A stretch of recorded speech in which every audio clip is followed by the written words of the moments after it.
All right, what's going on, folks? Hope you're all doing well. Appreciate you tuning in to another episode of the pod.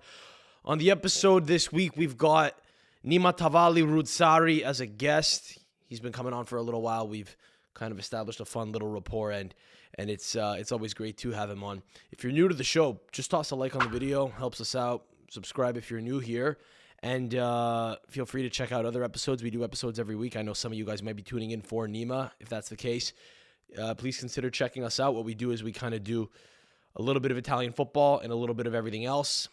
I'm a stand-up comic in Montreal, but I've known Nima since before I started stand-up. I've known him remotely for a couple of years. I'd love to get over to Sweden or have him come over here one time. I'd love to do an in-person pod one day. Until then, we'll have to deal with episodes like this where there's a little bit of, a little bit of overlap and a little bit of like talking over each other, because it's kind of like that old COVID style fucking Zoom, that Zoom style pod, which it doesn't yield the best listening experience all the time, but Nima's one of the few guys that I'll ever really do that for. If I really like someone, usually it's someone in Europe, then we'll do the remote thing. He's one of the few people who usually gets an exception made for him. So always happy to have him on the show. And let's get right into it, guys, because it's a bit of a longer episode this week. But just before we do, a fair warning. We had some tech issues in the beginning. I think we sort them out. Should be able to get those first couple of minutes up on the episode, because it was fun, but there were a few moments where we had to just cut away back and forth the audio, like on a couple of occasions for like short stretches of like 2 minutes in the first first few minutes of the pod. Kind of are a little dicey on my end, so just sit through that. It gets better. It's kind of all, we're kind of a low budget operation, man, and doing things remotely is never ideal. It's kind of why I don't love doing it, but again, for Nima, we're always happy to make an exception. You could follow him at Nima Tavallaey on Twitter, where he does most of his dirty work, and you could subscribe to his podcast, the Italian Football Podcast, on all audio platforms. I'm actually a patron of it. He's on Patreon. He and Carlo Garganese in London do great work. They put out a couple of episodes every week. And I'm happy we got Nima on. Inter just won the title in Italy yesterday, so a little bit more of a Calcio-centric one this week, which I know many of you like. So enjoy!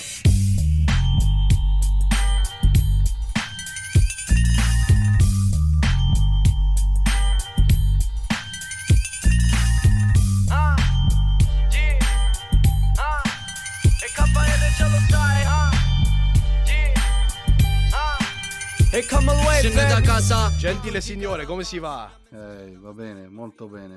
Come stai? All good, man. I was just talking to my cousin in Italy a second ago, because he was asking me if I wanted to get on a video call. I told him I can't. I'm about to record something. Which I hadn't seen him in a while. He goes, hey, let's talk soon. And I told him, he's a big Juve fan, and I told him, yeah, I'm about to jump on a call with an Interista journalist. And he said, digli che la seconda stella l'abbiamo conquistata 40 anni fa. C'erano 2 Germania. Sì, senza rubare invece avete forse 6 o 7 scudetti, però e noi 45. Moratti è stato troppo gentile quando ha detto che nella realtà l'abbiamo 25, però nella realtà l'abbiamo 45, senza rubare. Forse voi avete 6, 7, 8, non lo so. Questa è il mio risposta. Okay. Well, we're recording. Maybe I don't think that's going in the pod. Going in the pod. I don't know if we're starting off the pod in Italian. I think that should be going in the pod. I think that should be going in the pod in Italian. I think it would be fun if I just cut a little snippet exclusively for my poor Juventino cousin and sent it just to him. I'll say, look at this. This man who was but the humble son of immigrants now thinks he's better than you because he lives in Northern Europe now, and you're a hopeless little 20-something in the south of Italy. Where is he from? Where in the You're south? a hopeless little. We're in the south. Calabria. Oh my God, that's like. Can you hear me all right? Yeah, I can hear you well. No, listen, that's my favorite part of Italy. Good. Like, you know that. I am all about Mezzogiorno, you know that. When it comes to football, I'm a Pulentun. When it comes to everything else, I'm a Terone, senza dubbio. Well, When it comes to food, Uh, culture, everything else, I'm straight up from the have south. fun explaining that to the judge. Have fun Well, explaining that you to should tell a him the kangaroo truth. You court should tell him that judge. I'm only a Pulentun when it comes to Calcio. Everything else. Well, he might be listening to this, but the problem is he doesn't speak English. So So you're gonna the totally the rat fuck me? Is that what you're saying? he heard what he heard. No, he does listen and claims to understand what's being said on the pod, but I know that's not the case at all. In fact, he actually made a point of reaching out to me a couple weeks ago when I recorded an episode in London, and I started that episode off just riffing, like pretending to be like a Cockney guy. And he sent me a picture of him in the car listening to that episode. And I actually wondered if he was able to distinguish when I was actually speaking English as myself and when I was putting on some comedic accent. I wonder if he was able to I've missed that. discern. I haven't heard you speak in a Cockney accent, but I hope that it's better than Dick Van Dyke in Mary Poppins' horrible Cockney accent, which sounded so cartoonish. Have you seen that? The worst Cockney accent ever. Back I in the have day not. when Hollywood had no idea how Cockney accents were, and he himself even says that it's a horrible accent. He's spoken about it. He said, "No, why didn't anyone stop me?" Mine is pretty bad. Mine is pretty bad. Okay, I might take the cake. I yeah. may very well take the cake for I worst think Cockney I'll have to accent check that ever. out. I'll have to check that out. It's almost Essex. Apparently, when I did it, I was not doing. I wasn't lending my. I don't know. I wasn't doing the accent any justice. Apparently, I was too. It was too cartoonish. But that was the Mm. point. To be fair. Oh, yeah, there you go. Well, I actually have a hat nearby. I could just get up right now and put it on. If I do, the problem is it's like a superpower. When I put the peak hat on, then it comes out. Yeah. I don't know if you're ready for it.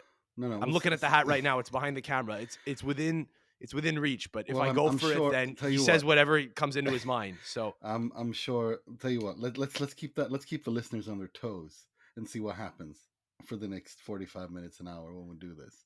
sure, okay. I like that you just set. I really like that you set.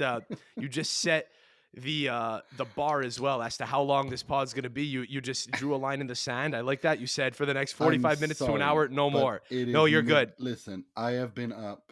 Like the last 2 days have been insane for me, and I got a really early morning as well. So, and it's like midnight over here. So sorry. Yeah, well, that's light work for you normally, but you did tell me that you had to wake up early tomorrow, which no Yeah, problem. We'll keep this tight. That's no problem at all. It's always a pleasure to have you back on.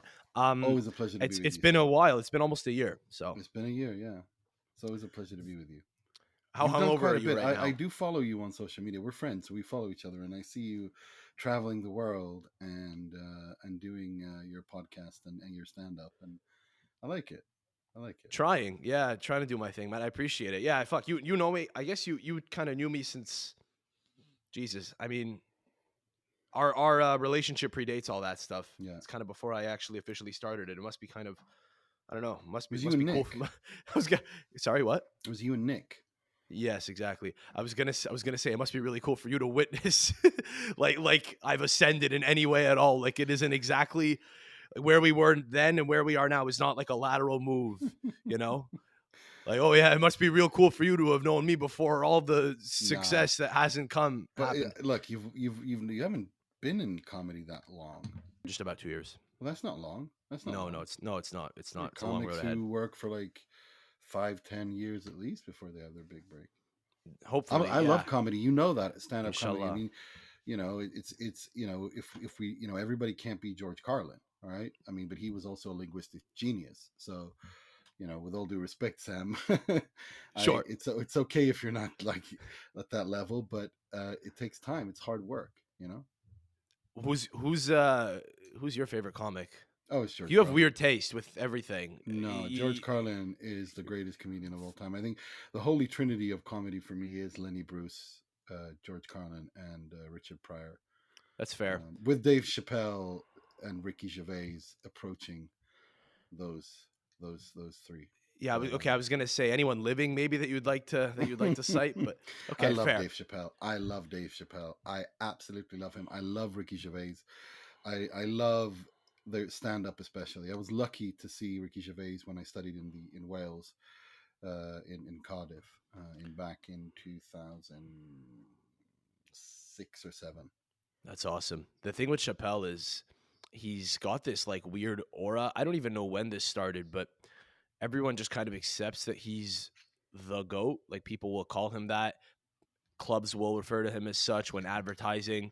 GOAT's coming tonight, and everyone's kind of just like, all right, I guess he is. I don't know if it's a self, you know, like a self bestowed title. I don't know if he was the first one to I don't start that think whole he's the thing, or one if who's people saying it, but started saying it and he kind of no, has run with it. But I think it's just one of those things that when you look at his career and you look at everything he's done from the Dave Chappelle show, the movies, and the growth of that career into to these latest stand-up specials, which are absolutely fantastic.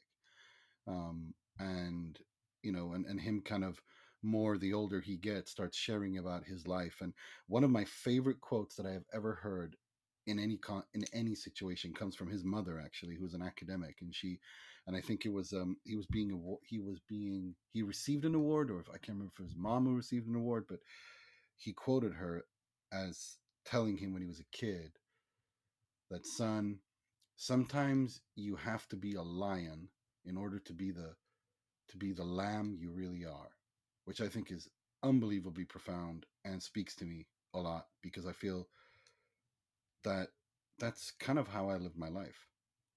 I'm not a hard person at all, but I think I've had to be. we just cut out for a sec. We had a little tech issue, but I think we're back. I think it's solved now.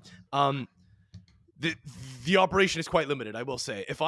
As is, the fact that we're even able to have a video call right now overseas is pushing the bandwidth of the computer that I'm currently on right now. And I was trying to record two things simultaneously as a backup, and my computer tapped out.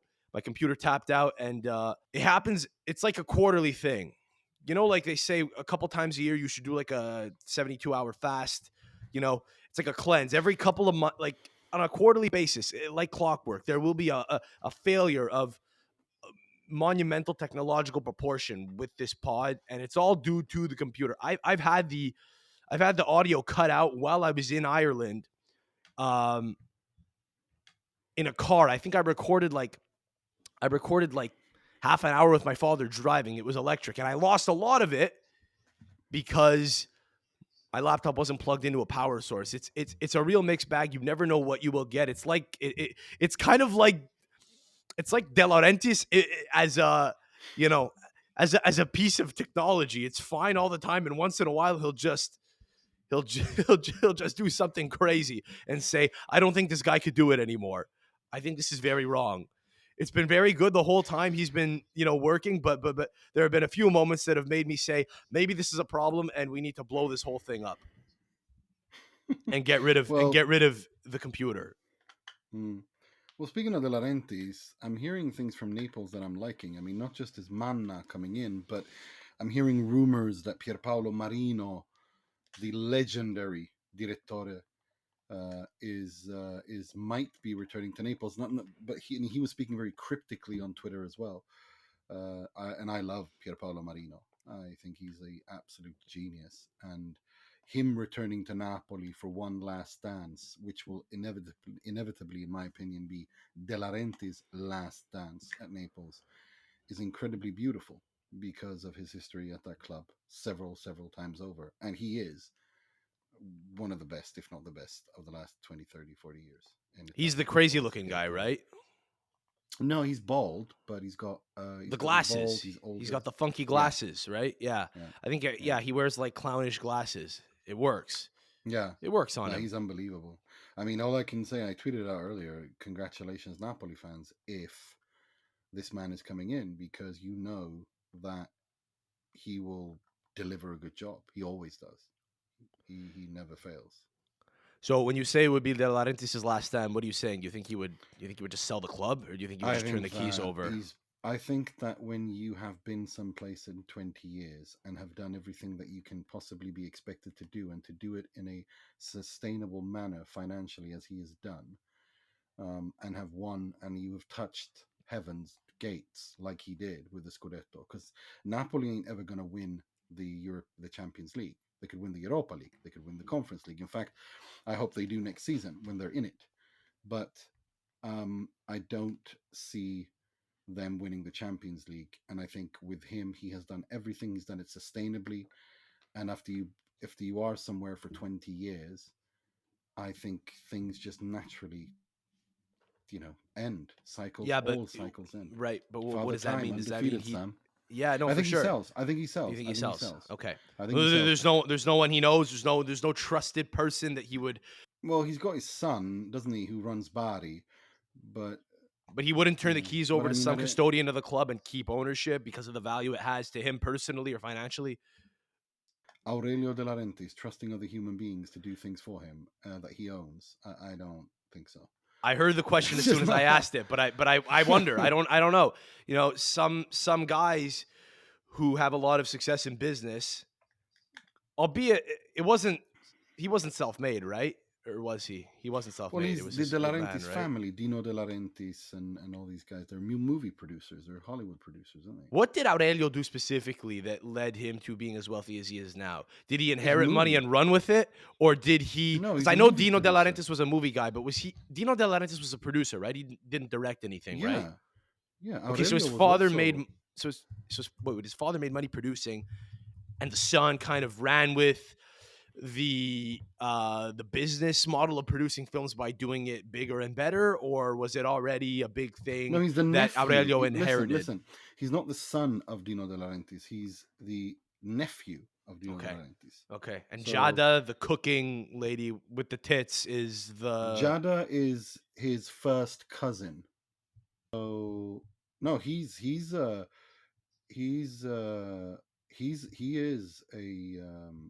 he's a famous movie director. He's been producing movies since 1978. He directed. Dino did. No, I'm sorry, producing movies. Right. Okay. But what does that entail? Does producing... What even is a producer? A producer is just the guy that bankrolls it, right? Largely. I think so, but I think it's more than that. I think it's more complicated than that. I've never produced movies, so I wouldn't be able to tell you. But I think I have friends who work in the film industry, and they tell me it's far more complicated than that. In any event, I will say, okay, sorry. When your glasses come off, mine come off also. That's just the rule. When you put on the eyeglasses, I put on the sunglasses and I take them off. I put them on there a second ago and you didn't even acknowledge it. You're steadfast. Because I'm used to you having your glasses on. It's when you take them off that I get, Would you like me to put them on? Do you want to not see into my soul? It's not the Bordello if you don't have your glasses on. Okay, I'm sorry. If you insist. Thank you. The thing with... No, I'm sorry. Yeah, no, let's not get too crazy now. It's not the Bordello. I do mean business. It's not the Bordello with Sam Adamo if you don't wear the glasses. It's Adamo, Mr. Adamo, yes. Adamo, yeah.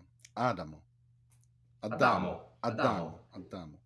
Yeah, I've been told off by my good friend Patrick Kendrick about that. He I love that he's a language fascist, and whenever I mispronounce names, he immediately corrects me, and I always tell him to keep doing it because I love to learn, and and he speaks bloody Portuguese, Italian, French. Who's that? Is that the commentator guy?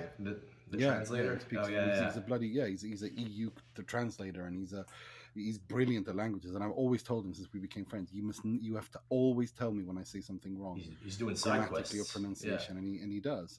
Commentating is like a side quest for him. Yeah. It's Adamo. It's not Adamo. It's Adamo. It's like okay. Adamo. Sam. Adamo. Exactly. Adamo. Yeah. Adamo. Adamo. It's like it's Adamo. It's like he was really annoyed I was calling it Adamo. It's like it's not Adamo. Wait, when were you saying Adamo? Sorry, wait, what? No, it was just a conversation we had of names, like random. Because I was saying, what's his name, Daniele Doveri. I was saying Doveri. Okay. And he was like, no, it's Doveri.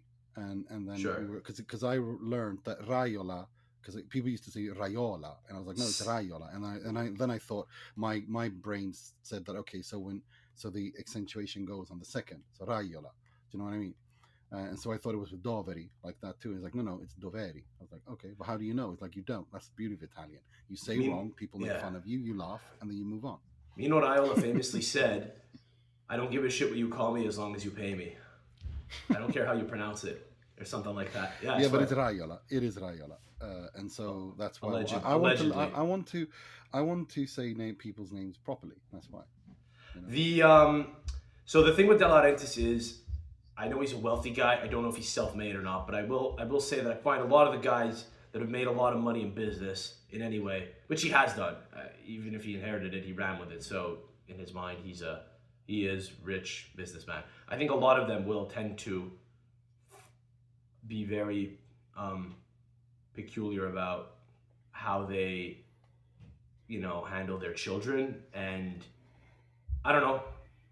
I'm watching Succession now, so it's fresh in my brain, and I know not everyone's as crazy as Kendall Roy, who's basically built off of, he's kind of an amalgamation of a few people. I think he's kind of like, what's the word? Not an amalgamation, but I don't know. Whatever. He's kind of like he's a build a character type of thing. But I know a large amount of inspiration was derived from Murdoch, and I know that Murdoch was alleged to have been like a total nut. I mean, he's still alive, but I do think there are two ways you could go with it. You could go one route, which is, I'm rich, you're the kid of a rich person, and so, you could be a figlio di papa, I don't care, I'll give you whatever you want, you could be a self-serving prick, or, I will look to build you into my, successor. You see that in the mafia a lot anyway, which, may be kind of fitting in the case of De Laurentiis, because he's a very flashy, he's a bit of a gaudy-esque character, but I can't really imagine him.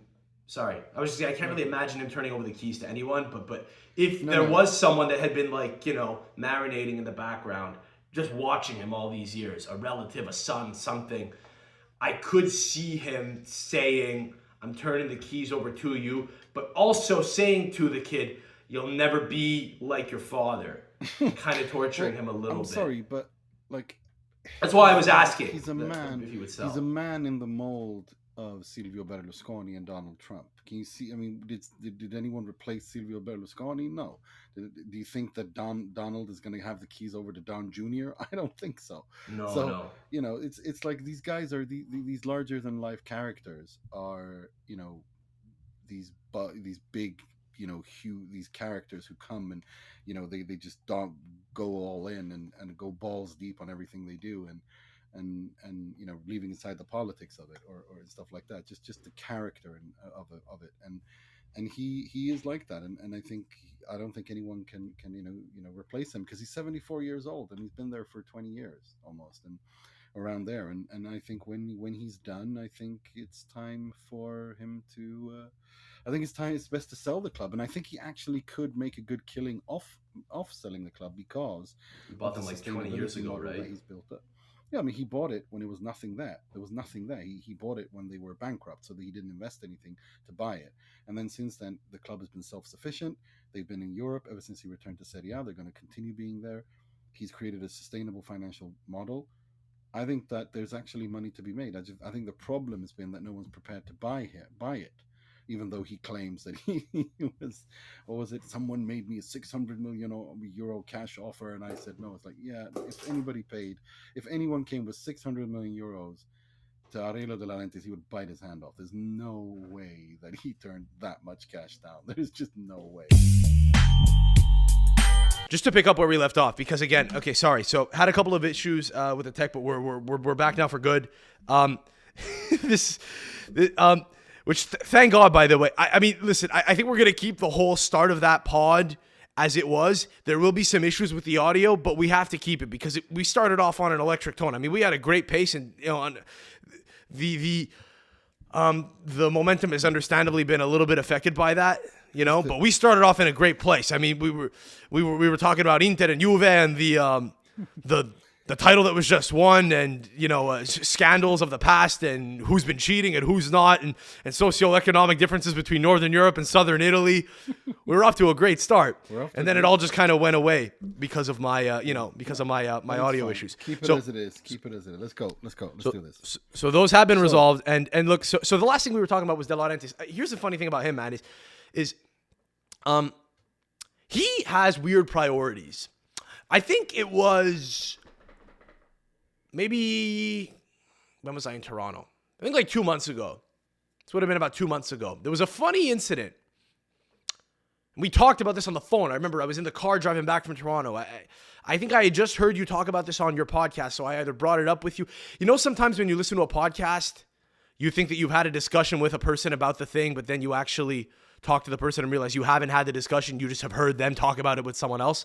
I don't know if you and I have privately discussed this, but I certainly remember you talking to Carlo about this, which was he was up in arms about the fact that the broadcast team, the Serie A broadcast team, had cameras in the changing rooms, and he was lamenting the fact that a player could have their balls hanging out or something to that effect. Yeah, he said, and of all the things that you could care about. Yeah, no, he was talking about that he's tired of these producers and the going into the changing room with the players' testicles are hanging out of their shorts, and that's what's wrong with Italian football, essentially. He did allude to the balls. I wasn't sure. I pulled that out of my ass. I wasn't sure if that was a... definitely said, I don't understand why the networks have to go in to the changing rooms while they're with the players with their testicles hanging out and film it.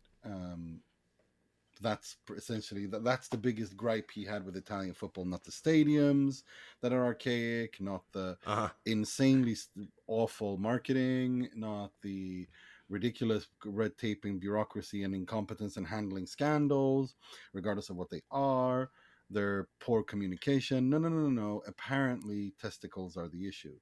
And it's like it's just, to me, it's like that harangue he had about a year and a half ago when he was talking about we Italians are descendants of the Visigoths, and he got himself into a tangent about Russia and the East and the Arabic world and was off on a tangent there, and it was just... When was this? Was this on television or on a radio interview? Yes, it was on TV. It was he went off. I missed that. You need to be a connoisseur of crazy Italian football presidents to appreciate, like I do. I search this shit out because I'm addicted to it.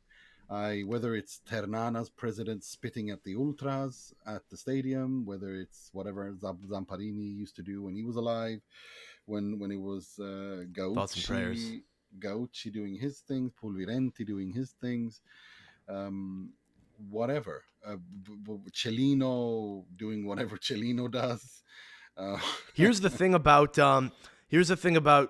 talking about what he was talking about there. What did you say he was talking about? Italians are the descendants of the... I've seen the word on paper before. Visigoths, right? Visigoths, yeah, past the Roman Visigoths. Empire. Yeah, right. So here's the funny thing about that is that won't wind up on most people's radars unless they're really deeply entrenched. Because here's the thing, it's not relevant to soccer at all. It's not relevant to football. It's not relevant to the sport. Nothing to do with anything. Right, but that makes it fun. That makes it fun because it's a change of pace. It's kind of refreshing when you see a layer pulled back,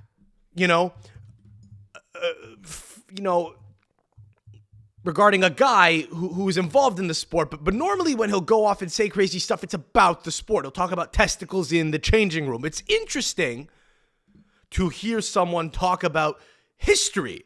It's unusual. The barrier is rarely, broken, I guess. There's a line in the sand that's rarely crossed where people who, are human beings who have opinions on the world and vote.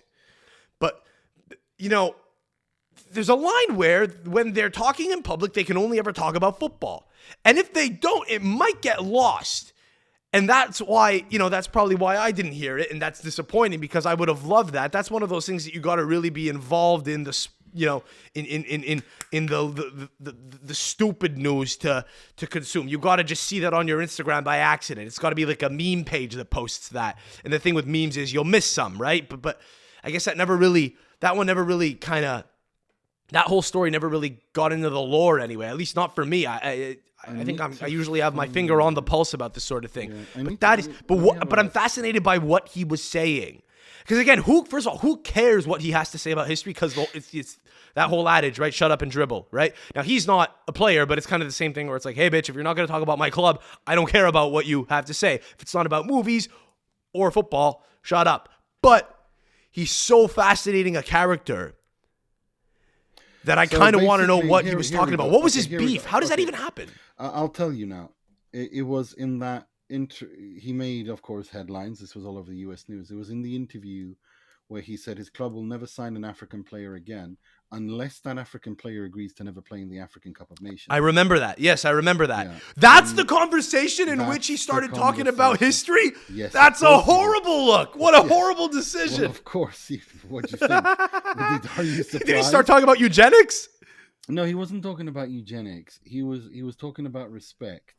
For me, the most important thing is to respect everybody. You cannot speak about the African national teams like this. You have to have respect, like you have respect for the national teams.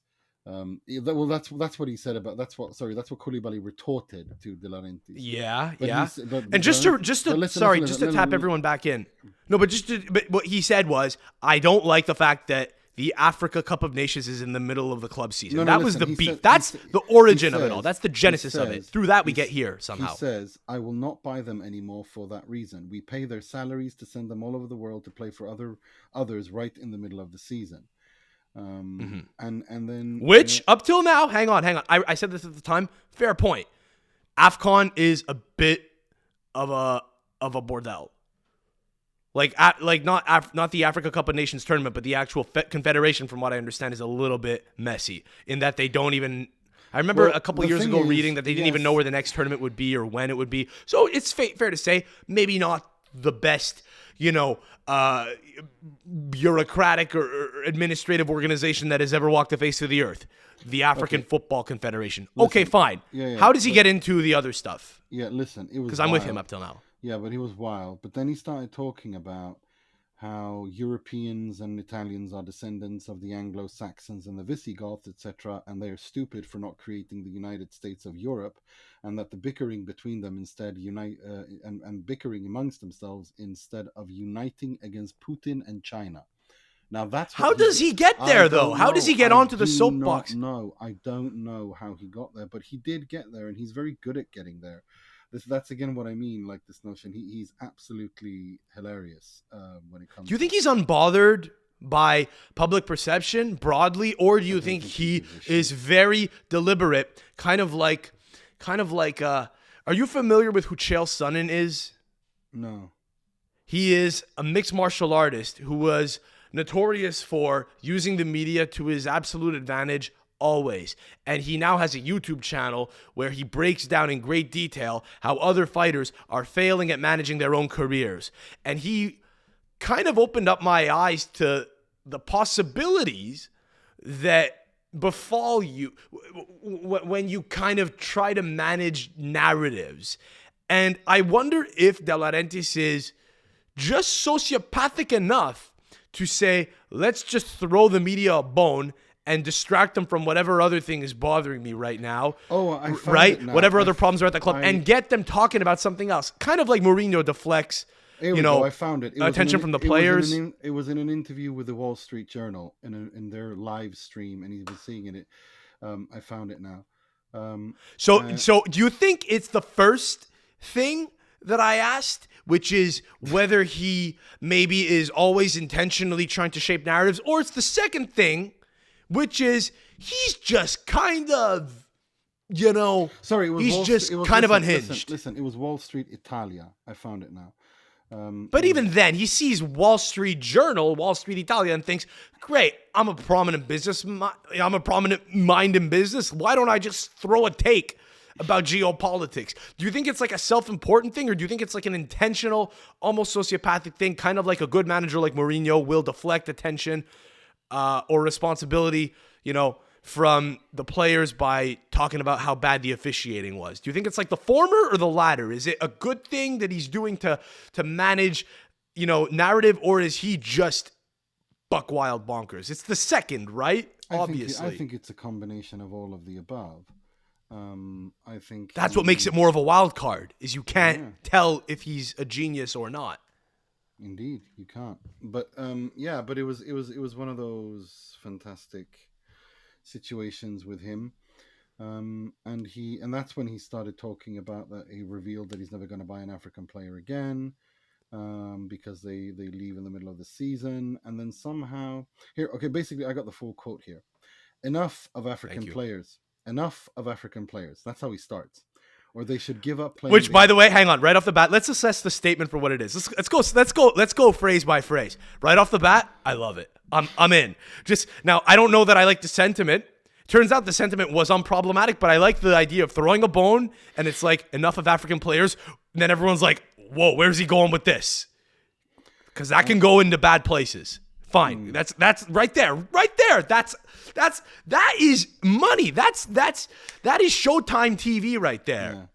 Yeah. He's a showman in that sense. Enough of African players, or they should give up playing the African Cup. I won't buy any more of them for this reason. We pay the salaries to send them around to play for the world in the middle of the league championships. Okay, so that quote is circulated. We're all aware of that. He has bought African players since. Of course, so he didn't mean it. No, but I mean, yeah. Anguissa. Yeah, of course, yeah, he did. He absolutely did. This was in August 2022 that he gave this interview.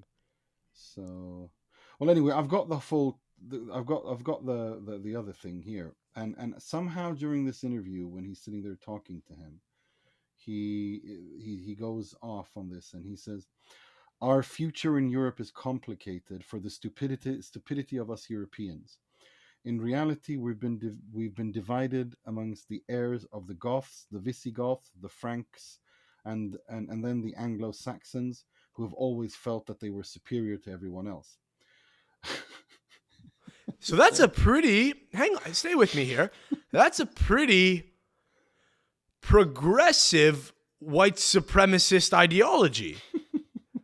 Instead of being like, hey, we're from Bavaria or wherever, right? We're from, we're cut from this cloth. We're all Vikings. He's like, hey man, you're Albanian? That's fine. He's almost being Albanian. Brother, I'm Albanian. You're Italian. We're brothers. It's kind of like, he's advocating for a broader European brethren. But then he continues. It's interesting. Yeah, he continues. He says, we pretend to be European. We pretend to be Europe, but we've never had the courage to create the United States of Europe. The European Union. Yeah. Isn't that what the European Union kind of is? Well, he's not happy with it, is he? He wants the United States of Europe. How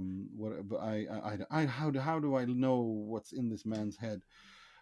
He says and then he goes into the most hilarious discussion of how this is going to work, which I think you'll like. He says we could have 5 top seeds, essentially. So England, Germany, France, Spain, and Italy. We should have a single constitution, single currency, language, with a single person in command. So right off the bat, I wonder how Germany feels about that. Germany's going to take on Italy and Spain. Without the help of, without Denmark or Holland to turn to and say, please, a little sanity. My God, Germany would be like the headmaster. Germany in that situation would be like the teacher in, like the substitute teacher in a kindergarten class. And then he goes, we've abolished military service, mandatory military service, which is an insane thing to do. We should all unite and in a strong way oppose China and Putin, who has gone crazy and out of his head. So essentially, I think Aurelio declared war on 2 nuclear superpowers. And then I mean, it's just it's the ramblings of a lunatic. Like usually when I hear someone talk like this, I'm usually dropping loose change in their cup, like it's someone living outside of a liquor store. It's just insane. Right. It's just absolutely insane. And he goes on and on and on, and that's when he did all of these things. And his thing is like, I can't even like, I remember this because I was laughing. I was like, everyone's getting all upset, and I was like, he's not racist. He's out of his mind. And he's got this kind of megalomania, and he's got this kind of view of himself. And like, just the fact that he's going to create the United States of Europe, where France, Italy, England, Germany, and Spain are like the top seeds and are one class of people of these countries, and they have one leader, one constitution, and then everybody else is like some sort of plebs. I mean, it's like, what galaxy do you live in? Like, it's just yeah. So I don't think it's Here's racist. What's funny. I just think that I think there is with all of these people, the narcissism. They are brilliant, and they're good at what they do, many of them, whether you like it or not. There is talent there. But the problem is, I think it reaches such narcissistic levels that there's no one around them to rein it in. That's the point. And here's what's funny about being not a rich person. You look at the rich and say, okay, well, they're rich, therefore they must be smart and they are successful and they must know more. They don't know more. They just waffle. They speculate like other humans do at dinner. You ever just walk in on your parents as a kid, having an adult conversation with friends of theirs and thinking, wow, much of this is passing over my head. I'm 7. I don't know what the hell they're talking about. And then you get to being an adult and you hear these people talk and you go, oh no, you were never really all that brilliant. You're just kind of a Joe who's talking in private. Exactly. And I think with people like that and him is always like that. And that's why I find him utterly brilliant to listen to. It's like you said, it's entertaining because it's also batshit crazy because there's not a coherent line in there. What's funny is that Italy elected a guy like him. Like Berlusconi was a little more, I think, business first. And I think Berlusconi, I suspect Berlusconi intellectually might have skated circles around De Laurentiis, but I don't actually know that. And the reason for that is I can't really get a finger on, I can't, put my finger exactly on, I can't get a read on either of them. You know what I'm saying? I can't really get my finger on the pulse of what drives either man. I think it's ego in both cases, but I don't really know that it's entirely ego all the time. No, Berlusconi and it's to varying degrees. Berlusconi was very political. He had a clear political agenda, which stems back to the 70s, even if you follow his career. And which is why I wonder. Executed that. Which is why I wonder if he ever would meet De Laurentiis at the president's meetings. If he would kind of tell himself, because they definitely did speak. Regularly. I'm sure. Yeah, of course. Definitely happened. I wonder if Berlusconi in his mind looked at him as a peer or as a bit of a buffoon. I think. Now think about that for a second. Berlusconi's looking at a guy saying, "What a buffoon this guy is." Berlusconi looks at. I think Berlusconi. People like Silvio Berlusconi and the career he had. He looks at people whether they're useful or not.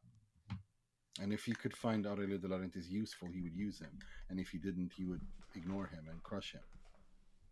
I think that's how people like that view the world. Are you useful to me or not? To me getting... Do you think De Laurentiis has a similar absolutely makeup?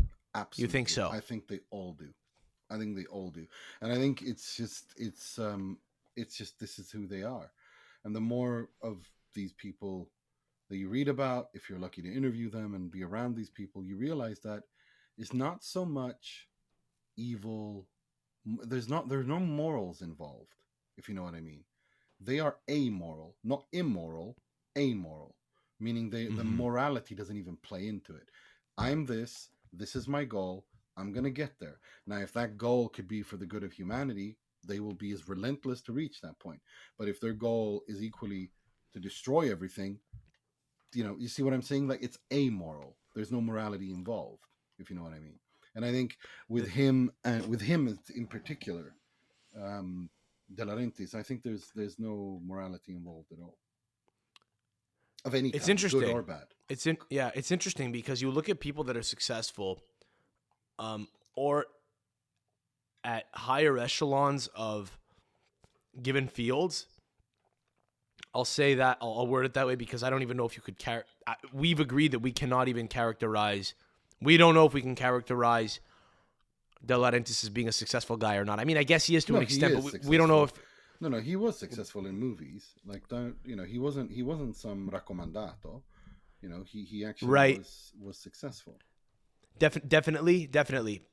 I'm saying the path that you take to get there is not really relevant. I'm saying once you get there, to stay on top is hard in and of itself. Yeah. Right? We agree on that? So Berlusconi was a self-made guy who was I think a crooner on a boat at one point, and he just built himself up through his business decisions and went into politics, but ultimately when you wind up, at the top of a business organization or, a political party, I think the psychology is the same as De Laurentiis, who may have gotten a hand. It's not really relevant. That's why I worded it that way. Now, what's interesting is the people who have propelled themselves to a really successful position or just wind up there and are able to stay there, which is almost equally as impressive, often have that kind of amorality that you're talking about. Think about it in football terms. Amorality. Yeah, I said amorality, not immorality. I said amorality. I know exactly what you're saying. I understand totally what you mean. Yeah, good. And consider it in world of football. Think of some of the more successful managers that you've had, right? Like you've got a guy like Claudio Ranieri who was a very moral guy. And he had that one successful season at Leicester. And I guess he has this, he's had a successful career as a manager because he's made a lot of money managing a lot of top clubs. But he hadn't won a ton prior to the Leicester thing. And I don't know if he maybe won lower division titles or something as a younger coach, and that's what propelled him into Serie A in the first place. I'm not really sure. A lot of the coaches have had a certain level of success at a certain point, but that's neither here nor there. Let's look at the more successful coaches ever. I mean, Mourinho's a real great example of a totally amoral guy in some way. Guardiola, Klopp. Amoral. It's not, listen, Joao Cancelo, it's not that you're, Joao Cancelo, it's not that you're bad. It's not that you're bad. It's just that you can't do exactly what I want to do. Sorry, we're loaning you to Bayern Munich. Let's bring someone else in. Sorry, I love you but he's, Guardiola's a human, right? He's not a total sociopath. I mean, he might be, but he might be. But on a personal level, Joao, I love you. I hope the kids are good. Players cite him as being a positive figure. Yeah, you see, that's what's interesting. You see, that to me pisses me off even more, and I think that's what pissed off Zlatan Ibrahimovic in him. Because Zlatan Ibrahimovic is a kind of character where he's like, you can't sit here and tell me you like me and you're nice to my family and ask me how the kids are and then treat me like shit and not talk to me out of the blue for nothing. Like, do you know what I mean? Like, to me, I've always felt that Pep Guardiola comes off as incredibly fake. To me, he comes across as really insincere and fake. And he's the kind of person who can look you in the eye and say things that he knows is untrue and not flinch. I'll give you an example. You're a fantastic player. You're a fantastic player. You're a fantastic coach. When he says, yeah, well, it's not just that. It's also stuff like when the City alleged breaches came out, and City's lawyers were dragging their feet, postponing and trying to frustrate the process, and still to a certain extent are. And he goes out there ahead of the Champions League final and says, I'm ready. Let's have the court now. Let's have the court hearing now. And it's like, that's bullshit. You know for a fact that your lawyers have been, not yours, the club that you work for, their lawyers are dragging their feet. They even tried to remove one of the people in charge because he was an Arsenal fan, which is ridiculous, and stuff like that. They tried to do anything to gridlock the process, and then you come out here and say shit like, let's do it, let's have the court now, when you know you're lying. And the thing that pissed me off was that not one of these so-called journalists in that room pushed back on that. Not one of them. Not one of them pushed back. And well, what are they going to do? They are going to say, he's an intelligent man. No. I'll tell you what they're going to do. The follow-up question to that is, you just said, let's have the court here. Let's have this hearing here. Well, actually, Pep, I'm sure you're aware, Mr. Guardiola, that the lawyers of the club you work for have been dragging their feet. This is what happened. This is what happened. This is what happened. So clearly, that's not the position of Manchester City. Maybe is that a conversation you've been having with the club? That's the question. So break the theater, basically. Exactly. Yeah, but break the fourth. Break the fourth wall almost, and say, hey guys, I know we're putting on a show here, but let's talk to the viewer directly and say, well, excuse me, what's going on here is horseshit. But do people want that? That's an interesting thing that you and I have gone back and forth about a lot over the years. I don't give a fuck what people want. If you're a journalist, that is your job. That is literally your job. What people? I know. But do people like the journalist who goes, let me investigate? Listen. Sorry. Of course they do. Of course they do. If they didn't, then we wouldn't have selectively. Well, selectively or not, are you a late night TV host like Stephen Colbert, or are you a journalist? Mm-hmm. If you're going to be Stephen Colbert, be Stephen Colbert. But if you're going to be a journalist, be a fucking journalist. And if somebody comes out and pisses in all of your faces collectively, and all of you are such ginormous pussies that not single one, because you're afraid that they're going to cut you off and your magazine or your outlet that you work for, that you all sit there and then don't ask a single backup or follow-up question, or when you interview Kylian Mbappe or this guy or that guy, you don't ask a single critical question, and then you go and pontificate on Twitter about the World Cup being held in Qatar or Russia, or the Olympics being in China. I'm sorry, but go stick it up your ass. That's my answer. I was always shocked by how few people grilled anyone about the Ronaldo rape allegations. Now, there's a difference. I got to tell you though, there's a difference. In the UK, they couldn't because of the draconian, archaic laws that they have in that country when it comes to libel. That unless because they could have been sued, so they couldn't really have done that. But they could have done it when Ronaldo. That's crazy, by the way. I didn't know that. Yeah, sorry, no. But that is contrary to everything I ever thought about English popular media. It's crazy that the libel laws are that tight because you wouldn't think it at all when you read when you read their newspapers. But carry on. Sorry. But what happened after that is that Cristiano Ronaldo addressed it himself on Instagram live, on his live, and said it's not true. At that moment, when the person has addressed that issue and made a comment on it, then you can report it. And they didn't. Not a single one of them did. And he was in Italy at the time, though, right? I think he was playing at Juve, and I remember that because Juve came out and said he's a great champion and so on, and they did address it. And that was a great statement. Well, I mean, to be fair, I think he was. I think he was acquitted. I think that there was insufficient evidence, and it's unclear. Absolutely, and I'm not even going into the merits of the case. But when an allegation is made, you would think, and I get that it's a really heavy accusation to levy, and so do we have to give credence to any and all? What's up? You have to ask those questions, right? As a journalist, you would think so, right? Ask the fucking questions. If it's not true, have him. Why don't you listen? We're not in court now, but why don't you just say what happened? And I guess he did. He just said, "Yeah, it's horseshit." Okay, it was on an Instagram. But the thing is, this was on an Instagram live, and then even after he did this, and they were legally safe to report it, they didn't report it. Why? Because they were scared. Well, I don't know that anyone ever actually directly asked him in an interview. You know what I'm saying? Like, I know that when he does the Piers Morgan interviews, that's going to be a massage and it's more of a PR thing. And, it's more of a let's just have a light conversation about it. I don't expect Piers Morgan to come at him with heavy-hitting questions. Piers Morgan's a guy. Piers Morgan, I'll tell you Piers why. Morgan's selective. He does TV. I'll tell you why I expect Piers. I don't expect anything from Piers Morgan. He's a piece of shit. But what I do expect, or at least can say to him in that situation is, well, hang on, little man, you walk so tough about how hard you are and you hold truth to power, because that's what he does. But when it came to Cristiano Ronaldo, what you were essentially a teenager at a Justin Bieber concert slobbering over the abs, literally slobbering over the abdominal muscles of the man you were interviewing.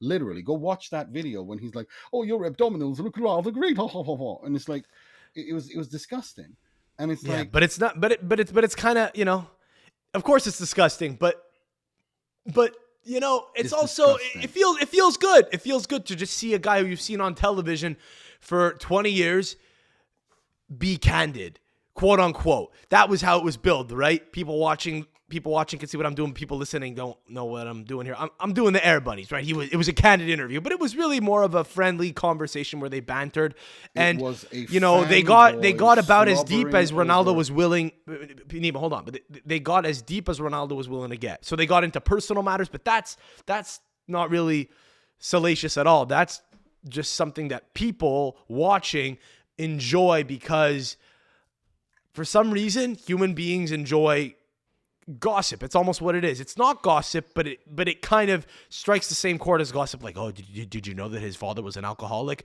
It's not even gossip anymore. He said it, or he's crying because he's talking about how his father never watched him play or whatever. But people enjoy that. The masses like that. Yes, but I don't understand the contradiction here. I'm not saying don't ask that question. Of course you do. You can't just sit there. Again, it's an interview. It's not a deposition in court where you have to just ask serious, hard, serious. No, I don't do that in my interview techniques when I interview people. I give them the space. I don't harass them. I don't harangue them. I don't debate them because that would be inappropriate too. The question is, again, and people do like that. People do like someone getting harangued. People do enjoy watching someone. I don't care what people like. Again, I'm not. I know, but we're talking about what journalists do and why they do it, right? Oftentimes they're not pursuing the truth. They're just kind of putting on a show. That's what Morgan's doing there, right? Yeah, but whatever. But what I'm saying is that what you're supposed to do in that situation is you're not supposed to harangue. You're not supposed to harass. You're not supposed to debate. You're supposed to ask questions, critical questions, politely if possible, as far as possible, not if possible, as far as possible. Ask polite Right. questions, follow-up questions, give the person time to reflect and think about what he's being asked, and have a conversation that way. That's my interview technique. Okay. Yeah, I and think and that's where so many. Sorry, no. What's go on? yeah, and that's why I think that's what I think you should be doing. Right. And if not, that's great. Then you're like you're Stephen Colbert, you're that other English guy in Right. LA, and Yeah. that's Yeah. fine. That's entertainment, and do that then. But then don't, Yeah. like Yeah. Pierce Morgan Yeah. do, come out and say that you're so much better than everyone else, and you're a journalist with ethics and morals, because you're not. Well, they the two get very weird when they have to intermarry, and maybe they don't have to intermarry, but They when don't. producers or production companies say let's intermarry them, then the person You delivering get what you, the news or on in front of the screen feels he has to intermarry them, and that's when it gets kind of weird. And I think what's funny is what you're talking about, the ideal way you'd interview someone, the tasteful way of broaching certain subjects, as you would want any relatively objective journalist to do, as both a person being asked the questions, but also as the viewer, because it ultimately does yield a better conversation. That sort of thing is what actually lacked with Trump, I think. I feel that too many journalists got Absolutely. too gung-ho, and they would go for Emotional. him all the time. Yeah, they would get so emotional. They would ask questions with vitriol, and it actually helped him a 100%. lot, because he could say, look at the media. I mean, you hear the way they're asking these questions. They don't like me. And it's like, yeah, you know what? They pretty clearly don't. And it kind of like solidified a lot of the it solidified much of the narrative, I guess, that he was pushing, that the media doesn't like him, because they would not even give him as fair a shake as they would others. It was very interesting. They would always get emotional with him, and he would kind of throw it back at them and say, "Look at you! Look how mad you are right now. You can't even control yourself." He would win because of it. It's actually, it doesn't. It's Because- counterproductive, I guess. Yes, To that's what their exactly- goal is, which is to wreck him. Well, that's it doesn't another, wind up happening that way. Yeah, that's another thing as well, which I find so depressing. Every human being has a political opinion. Everyone has a stance. This notion that So hard as a journalist to just report the Yes, facts, but, huh? but not only that. When you're interviewing someone, you're not. First of all, you're not there to be their best friend, but you're not there to be their enemy. You're there to ask questions. And You're there to find the truth or uncover stuff. Well, Yeah, more than right. more than anything, Ideally. well, more than that, you're actually, what you want to do is get that person on the record as far as possible, as detailed as possible, so that if there's other reporting that shows that that person was lying, that person can't weasel his way out of it. But if you're just going to attack someone, if you're going to come up and be rude, and you're going to treat them like they're in court and they're being cross-examined, then if they get up and walk out, it actually seems justified. They're like, yeah, I would have also. Exactly. That wasn't an interview. What did he sign up for? Right, exactly. Exactly. But here's the thing. What you're talking about is ideal if you want to uncover the truth. We've discussed this in private before. Yeah. I don't know that people give a shit about the full truth all of the time, and I think that's why Romano's been successful. And you've often made a point of saying he's. I think we're. I'm gonna tie it in. I'm gonna tie it in. Okay. You've often complained or lamented. You've often lamented how tragic it is, like how tragic, how damning an indictment it is on the world today that people give him a lot of. I don't know. He gets his flowers all the time as a journalist, but your deal was you don't even think he's a real journalist because he doesn't really get scoops himself. But here's right. But I said, Sam, listen, we're talking about we're talking about someone who has literally been, the reporting in Denmark and Norway of him literally using PR companies, contacting clubs, saying, pay our client this much money and he will invent a story about your player, and that way you can easily sell that player. That's PR. That's PR advocate. That's PR. That's you being a PR agent, like PR consultancy. That's not, that's something else. No, what I've lamented in the past, and what I think is what I've not liked, is not that at all. I don't give a shit about influencers. I don't even know half of them and stuff like that. What I do not like is when people steal other people's work. What I don't like and pass off as their own. What I don't like is someone inventing quotes, inventing interviews that don't Right. exist. I don't want to mischaracterize what you've said. It's always been That's about. what I don't like. It's That's always what I been don't about like. the fact that That's what I you don't like that he gets his own info and that he. No, I don't give a shit about that. relays I don't it, give a oftentimes not giving credit, right? No, my problem with him is twofold. It's inventing things that aren't true, like inventing the quotes from Goal's Messi article, which prompted the head of Goal to publicly ask him to delete his tweets because he invented quotes.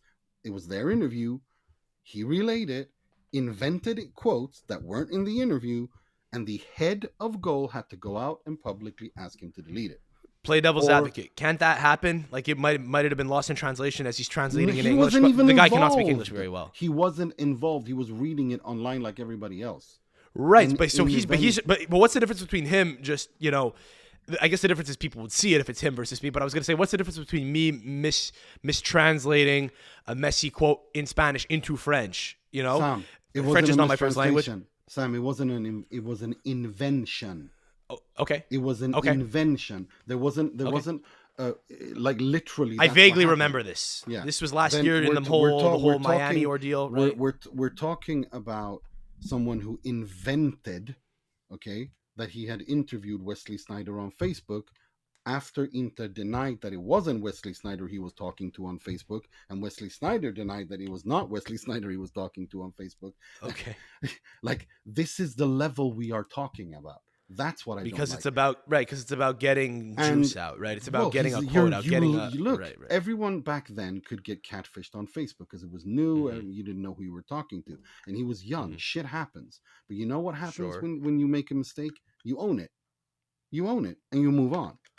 And another thing, the Christian Atsu thing, the football player who died in an earthquake in Turkey when that horrible thing happened. And he was going around saying that they'd found him and he was safe and pushed it on social media. Only he wasn't safe and it hadn't been found.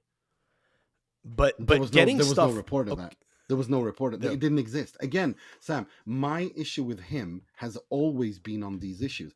I do not give a flying fuck about Twitter, Instagram interactions, Facebook. That is irrelevant to me.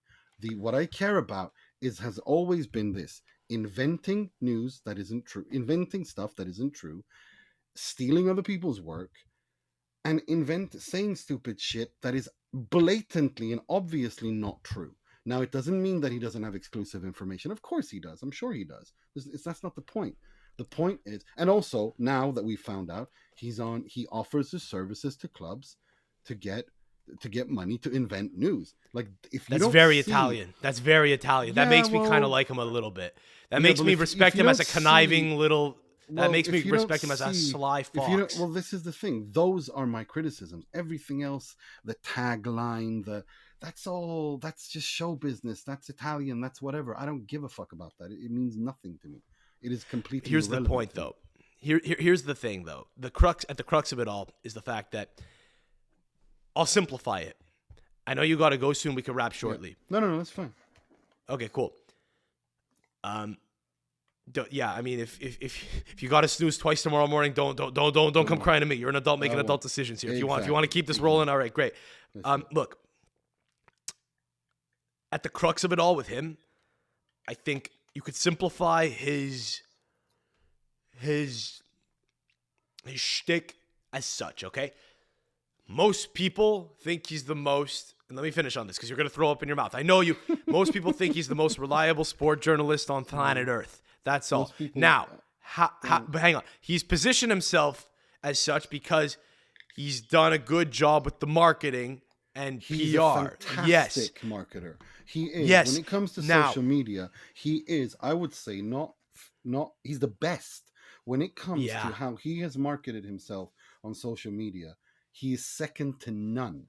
It is unbelievable what he does. Right. Now if I just for fun feel like being that guy at a party and say to someone who claims, he's the most reliable football reporter on earth, if if I'm the well actually guy in that situation, I go, well, actually, he only gets his scoops from other people and he relays it when he vets it, and usually by the time he's putting it out, it's accurate. Okay, but hang on, but that's the perception that people have, and as such, people would say in response to me saying he doesn't even get his own scoops, they would say, I don't care. All I care about is that I see it, and I don't care where it comes from. He's like the aggregator of news, and I trust him. Okay. But that's what people would say. Well, that's the thing. You make it sound like this is like some sort of that people speak in one united voice. They don't. I don't know if you've noticed, but more and more people actually are started waking up to seeing what who this guy is and what he does, and it's a very interesting phenomenon. It feels weird to talk about one guy, but it's an interesting. I'll give you that much. I'll tell you that it is a very social experiment phenomenon. Almost. It is. I agree 100% with that. The social media, especially because we're the first generation to really be exposed to it at this level, it is a fantastic phenomenon to see what has happened, and so many people through these last few years who have come up and lied and invented and been frauds, and how they've managed to swing that and what they've done and all that. It is from a social experiment fantastically interesting, and I agree with you on that. My point is this: you can't sit here and tell me that people, as if everyone is the same. They're not, because at the end of the day, it is my firm belief that people don't like being lied to. They don't like when somebody takes them for a ride. They might be fooled. You can lie to some of the people some of the time, but you can't lie to all of the people all of the time. Sooner or later, if you're dishonest, if you're a liar, you're going to get caught, and people are going to hate you for that. That's my morals. That's how I was raised. Now, whether or not, because I look at life as a marathon, it's not a sprint, okay? And you have to, for as long as you're alive, you have to, sleep every night, and you have to look yourself in the mirror. Everything is not just about getting that bag, which everyone likes to say, the kids like to say. I think that is just disgusting. I don't like that. That's not how I live my life. I respect that other people live their lives that way. That's fine. But you can't sit here and tell me that everybody thinks like this and that nobody cares about the truth, because that is empirically untrue. If that were the case, I suppose, if that were the case, we wouldn't have journalists like Glenn Greenwald. We wouldn't have journalists like Max Blumenthal. We wouldn't have journalists like Aaron Mate, like Kit I guess, but in the context of football, people just want the juice. They just want it in one place, right? And there are so many people that report on football. I think the perception is he's the guy doing the dirty work, going out and just scouring all the reports all throughout the world. That's kind of been fine. That's fine. I don't have a problem with the aggregating. Just state the source, like he's doing now for people he's afraid of and respects. But I don't care about that. That's fine. Do what you got to do. It is what it is. There are lots of people who content farm. I don't care. That's fine. But again, my issue is not that, and has never been that. My issue has always been the dishonesty, the lies, the invention of quotes, the stealing, the fabrication of news and passing it off as news. That's the shit I have a problem with, and that's the shit everyone should have a problem with, because someone is lying you in the face. That's it. Would it be? Yeah. If it weren't him, would there be some? If it weren't him, would somebody else be doing the same thing? Would there be some other guy? Maybe they wouldn't be as big as him. I don't know. Maybe because they wouldn't have played the game exactly the way he played it. But without him, what does it look like? Just take him out for a sec, right? Because he is during transfer window the guy that most young people who watch football now, are brain dead. Because young people are all brain dead, you know what I'm saying? Yeah, some of these kids who, exactly, you know what I'm saying? But if you're 13, 14, 15, 16, and your life is football, and all you do is consume it. And by the way, as I've gotten older, bear in mind, you're in the world of football all the time. You've made a career of it. I have not. You know what I'm saying? When I was younger, I used to know everything. I know less now. I'm not as on the ball, and there's stuff that passes over my head. Right. When I was younger, all I would give a shit about is what's going on in the world of football, and I would read all the news. I would go to school, and I would read football news, and I'd play soccer, and I'd play hockey, and I'd read football news. And it was very simple, right? So in that context, or in that respect, I should say, it makes sense that you have a guy who you could just look at and say, particularly because kids are not really citing, are not looking to cite different sources when talking to their friends saying, hey, did you see that this guy might be close to this team? It's just, One tweet, boom. It's very efficient. It's very simple. And by the way, back in the day, That's the nature people of would social media. 100 years ago, though, people would also kind of be, at the mercy of whatever information was in their local newspaper.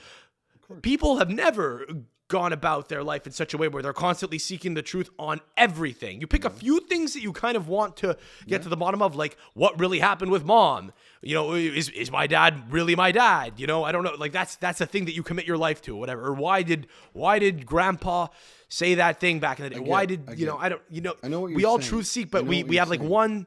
You have like one or two little we have in our life we're good for a couple of what's the word? Christ. I don't know.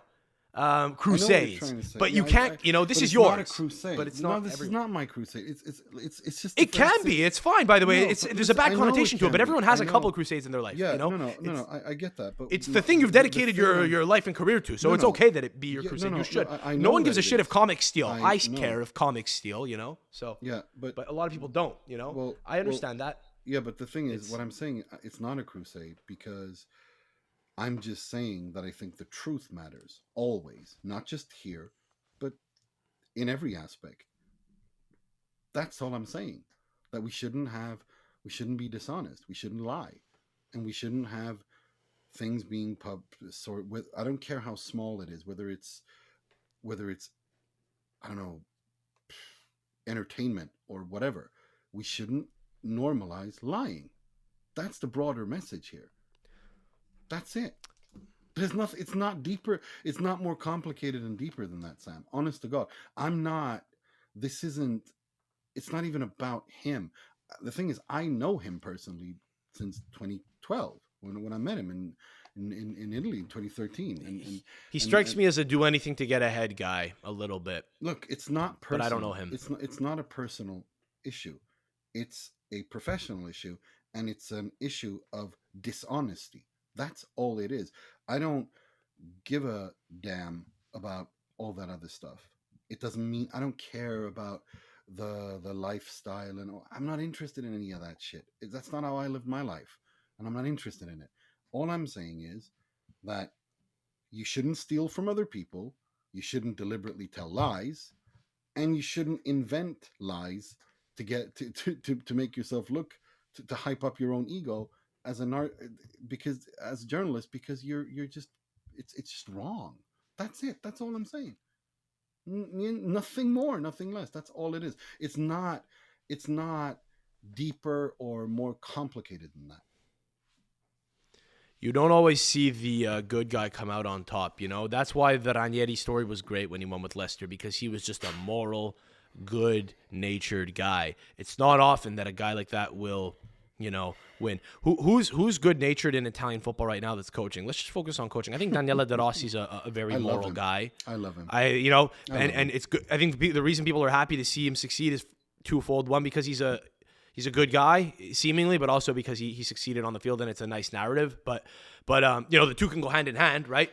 Like, that's an example of a guy who you want to see do well because the players love him. Okay, great. Sam, it's also he'll take it as far as he goes. Look, Ancelotti seems like a good guy. Every human being. I'm not looking for good guys and bad guys. Look, I think every human being has made mistakes. I don't even believe in. I'm not even a religious person. You know that. I don't believe in absolute. All people aren't just. Even the most horrific people in the world don't go around like a Bond villain petting a white Persian cat and being evil. Like, that's just too cartoonish. Yeah. Life is too complicated. I think all of us. But human beings are flawed and have. Yeah, exactly, and they make mistakes. Right. For me, it's much more complex than that. Everyone can make a mistake. Everyone can say whatever, but as long as you stand up for that and said, you know what, I fucked up. I'm sorry, I fucked up.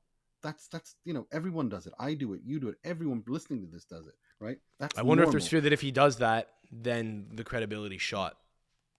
Not really. Not really. No. It's not more. Ironically, it adds more to it. Yeah, but exactly. it pierces the bubble, of people who think he's right all the time. When it's here we go. Yeah, and then we have a cult. And then, well, actually, I don't. Maybe some of the cult aspects of his following disappear, but I don't think it's very healthy to have one person who has a cult following. I think that's just unhealthy for everybody. But that's his problem to deal with. That's between him and his therapist, if he has one, and his family. I don't care. But what I'm saying is, every human being can get it wrong, and I think every single human being should, getting it wrong is what makes us grow as human beings, right? And admitting that and taking the consequences and facing that instead of inventing stuff, to try to get yourself out of it, like making up ludicrously stupid lies, like because of my tweet, Felipe Anderson decided to go to Palmeiras instead of Juve, which he did the other night. Or this ridiculous notion that he said that Daichi Kamada had to pay 100 euros to get out of his contract with Lazio, prompting Daichi Kamada to come out and say, "Are you out of your effing mind?" Essentially. I've never said anything like that. That's not true. Like, shit like that is just cartoonish, because what my grandmother always told me when I was a kid, when you lie, when you begin by lying, you end up weaving a web of lies to keep up one lie, or you can just be honest and have uncomfortable moments and sleep well and not have to worry about shit coming back and biting you in the ass and looking it's like crazy, an idiot. man. It's kind of like let's end on this, it's crazy. Like, you just start with like one kernel point of dishonesty, and then 20 years later, almost 20 years later, the web of lies is still going on, and you have a team that won a title yesterday, and they're like, "Yeah, we hit 20 today, 2 stars, yeah, great," and it's all because it's all predicated on some bullshit, you know. Were you drunk this morning when you woke up? Were you hungover today, or I was not even drinking because I was working all day yesterday. Was it tame celebrations today? You guys are all business now. Inter is winning now, and you're doing your thing. Just another Monday. It's just another Monday. It was a very busy Monday because we did the Monday pod on the Italian Football Podcast. We did the Q&A pod, which is Patreon special, and then I had lots of other. I had to get that edited and scheduled and pushed out and socialed, and then after that, I had to prep the Scudetto article on Sempre Inter, and then I was doing all the social media stuff on Sempre Inter and getting all of that stuff out. Then I did a post-match reaction for the pod on that and pushed all that out. And by the does it get exhausting a little bit? Like can you not even enjoy it as a fan? Because you're a fan first, right? Yeah, of course I enjoyed it, but I've had a good couple of months to get used to it. I've been talking about this Inter winning the Scudetto in the derby for about 2-3 months. Everybody's been looking, so I've been looking forward to this. Fair. So no, I did enjoy it, but I find, here's the thing, my work is, I enjoy my work so much. I love what I do so much that's part of me enjoying it, Yeah, so, there are worse things to get to talk about, I guess, right? So when I went to bed at 1 a.m. after I had a little tiny cognac to celebrate, I slept like a fucking baby. And then I woke up today and I had lots of other stuff to do. And because I'm kind of working on a project that I can't really reveal yet because it's not really done, but it's really, really big. But it's really, really big for me. And I could potentially do that in the summer, and it's something that I wanted to do my entire life. So it's nice, a lot of stuff going on. Yeah, I'll let you know as soon as I can. But I would love to plug that to the people. The people love you on the pod. So yeah, I mean anything you're doing, we'll look to support. And I'm sure it'll be well done, right? That's the thing about you. You're a purist with most things that you do. I don't know what it's involved in. I don't know what world it is in, but I suspect it's probably sports media. It's okay. Sports media. So it's a dream job for me. But it's nice, man. But we'll see if we've agreed on the financial stuff, but we have to now agree on the dates and the formats of it. And I understand. And okay, well, yeah. But I'll let you know as soon as I can. But regardless, it's like it's really busy time right now because I decided to go back to university about 9 months ago. You're gonna walk into a university class. I study full-time and work full-time. I'm doing my master's of law at Stockholm University right now because I have a bachelor from British bachelor in law, and so I decided. You want to practice? I haven't decided, but I just know that I am too. I don't know. I'm so restless as a person that I love something the law. to do. I love the law. I love the law. I love Italian football. I love journalism, and I love the English language.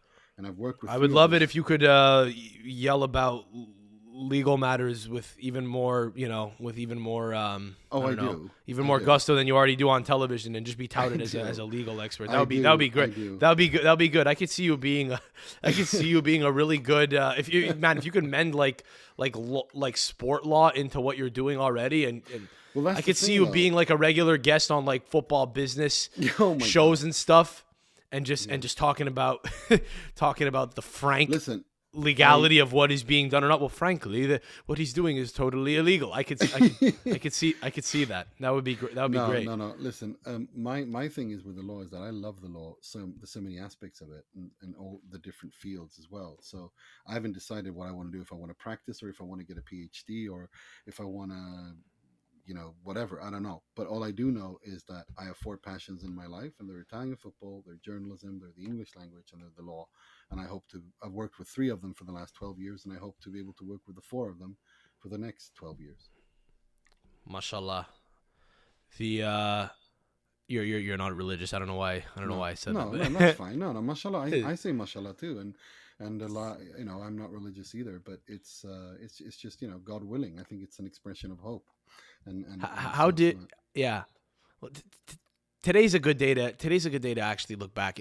Maybe you'll want to clarify some of this shit, but Inter get the second star, right? Legally, it's their 20th title ever. Juve fans will adamantly tell you that the 2005 and 6 ones were robbed. You'll get to you'll get to 21 or 22, right? It's not like the second star was never coming anyway. So it's kind of almost like arguing over.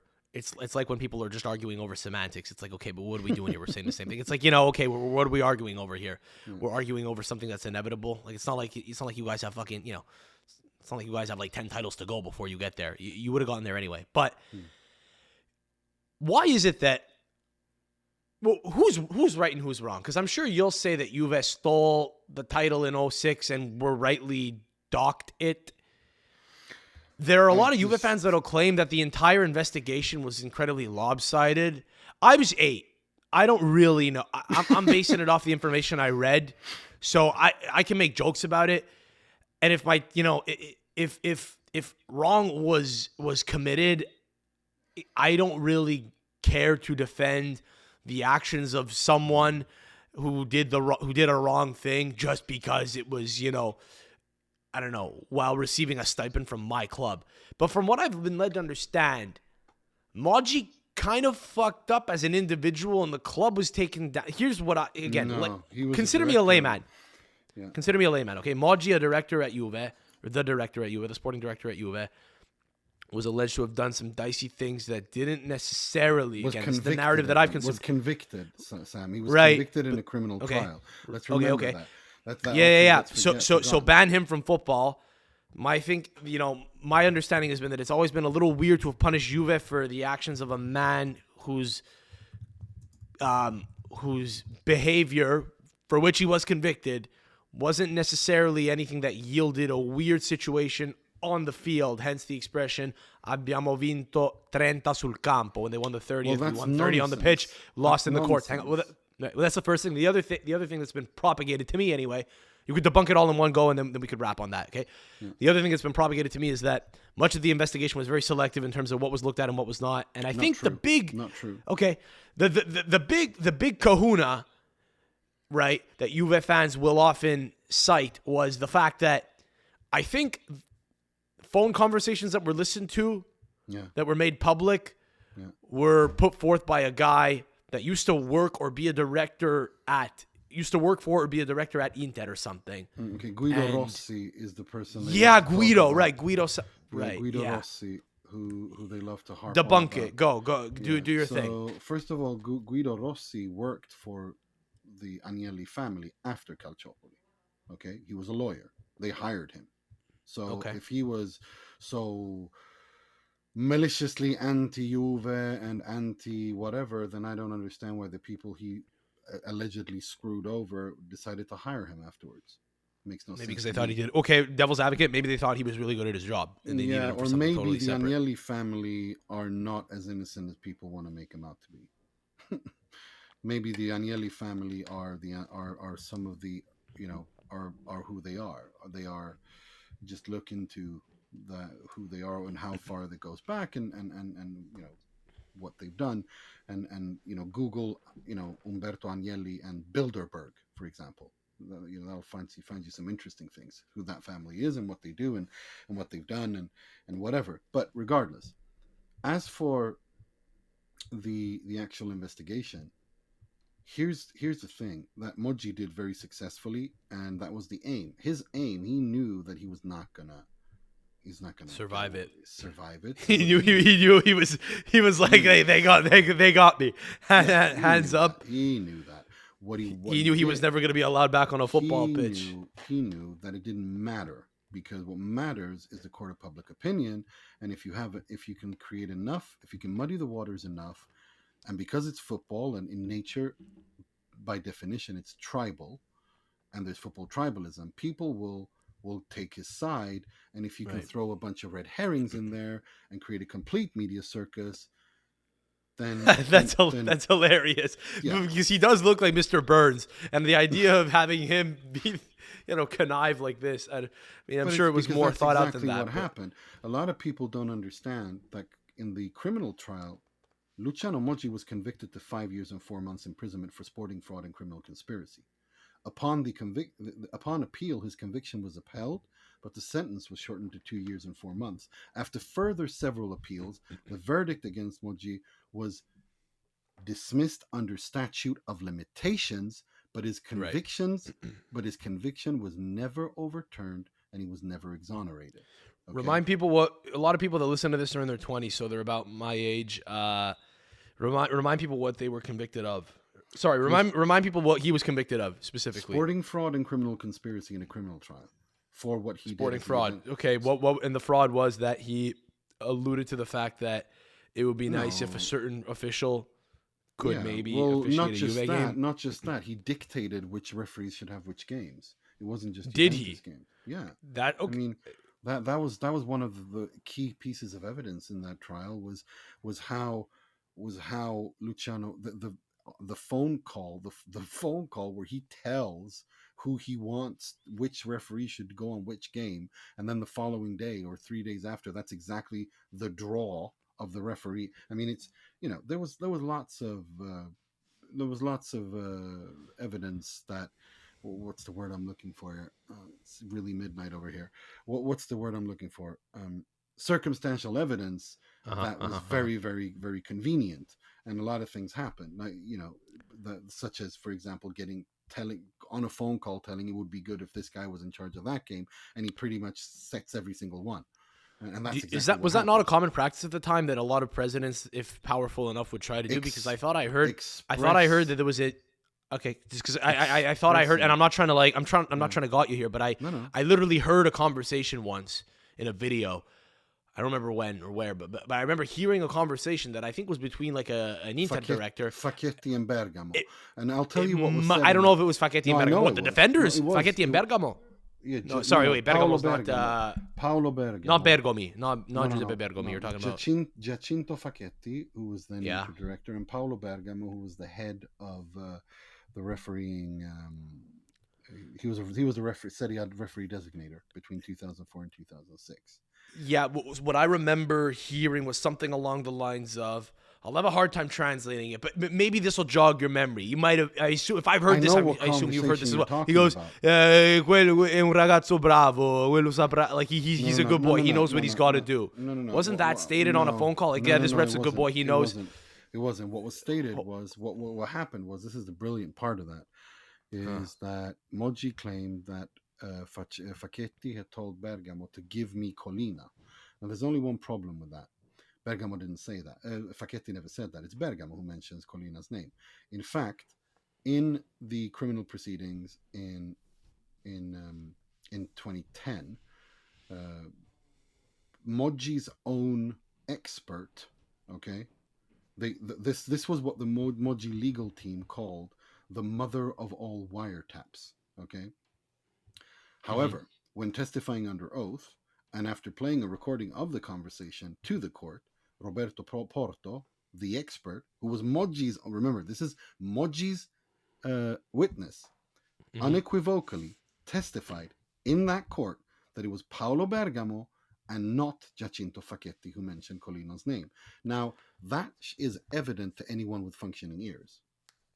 Okay, I understand. Okay, I understand. Okay, so one thing was alleged, and it was stated in court under oath and determined, at least according to the court, the court proceedings, that it was factually untrue, and it was the other way around. Okay, and but he was convicted 5 years. But that isn't the wiretap I'm talking about. I heard one where, and again, it would help if I could name the director. I don't think it was Facchetti because I think I would remember that name because of who he is.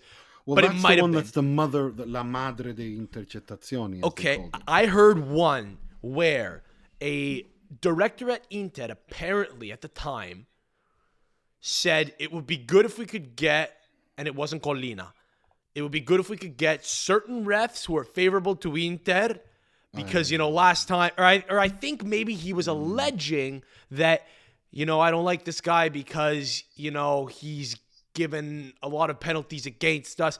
This time, I'm sure on Saturday, La Domenica, farà cosa deve fare. He's smart. He knows what he's got to do. Yeah, that's again. I wish I could cite it. Yeah. I wish I could cite it. Let me tell you something. To me, that sounds. This notion, sorry. Yeah, but let me debunk this. This notion that a lot of the investigation was dodgy. The investigation was done by the police, not by Guido Rossi.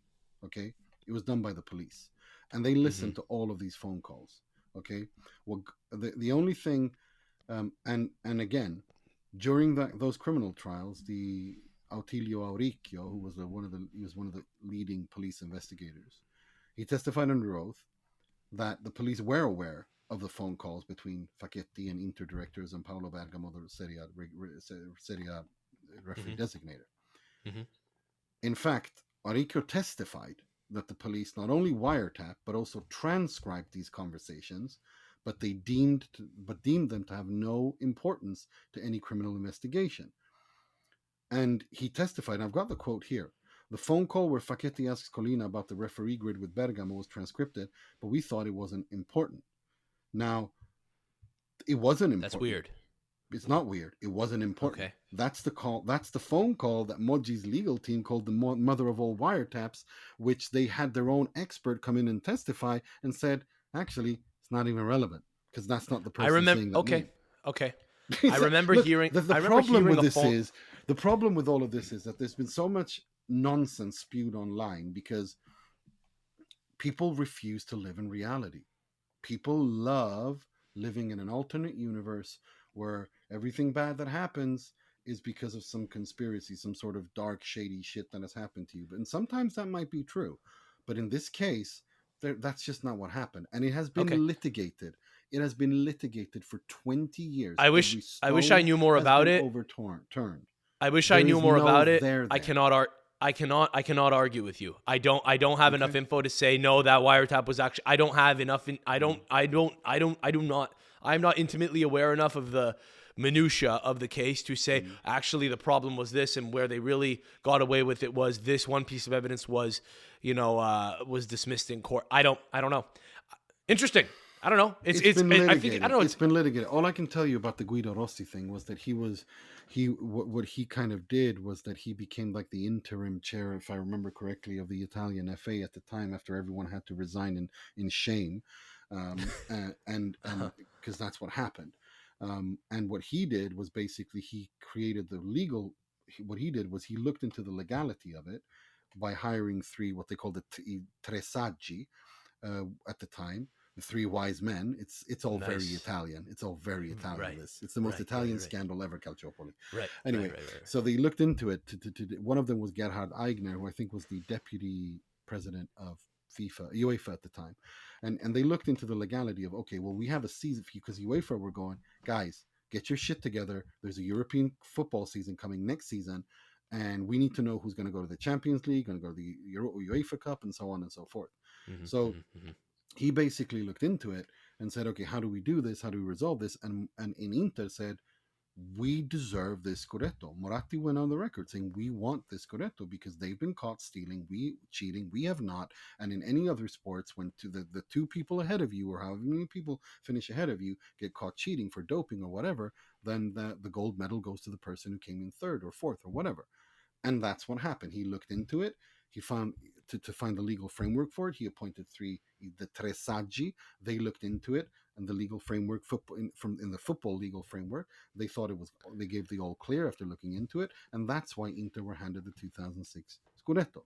Now, this notion that speaking to the referee designators was somehow prohibited, and that somehow you should that in and of itself, because that's the argument that Moggi's legal team made, that, did Luciano Moggi have an quote exclusive relationship with the referee designators that the others didn't have? Moggi's argument was, well, it can't have been exclusive because everybody was talking to the referee designators, right?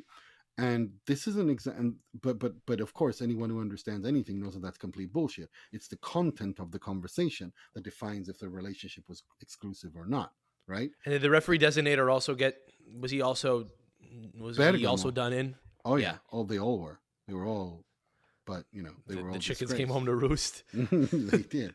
But if you listen to these conversations as well, Sam, and this is where it gets interesting. If we're going to talk about this in a more fun way, it's like the most low budget Italian, not even like, it's the kind of script that De Laurentiis would not even touch with a 10-foot pole in terms of a mafia dealings. Do you know what I mean? It's so cheesy the way that they talk.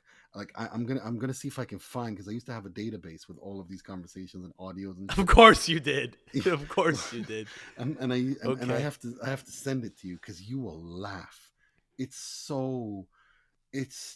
like a spaghetti western, like you know what I mean? Like it's just it's low budget mafia stories. The way they talk about things and each other, and over nothing, over soccer, over football, over nothing. Means nothing. Yeah, and the way that we win, you lose.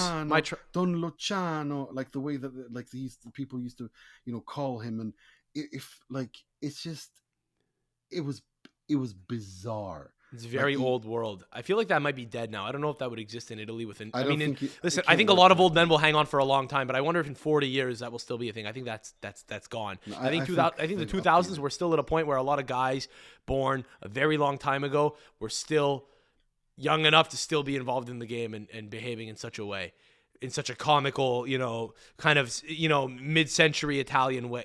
Like if I wrote a script with that in exactly the way it happened and try to get someone to do a movie about it, they'd say, "Get the F out of here! Nobody's gonna buy that shit. It's too cheesy. Too corny. It's too corny and too cheesy." And the dialogue really reads like a low budget mafia movie.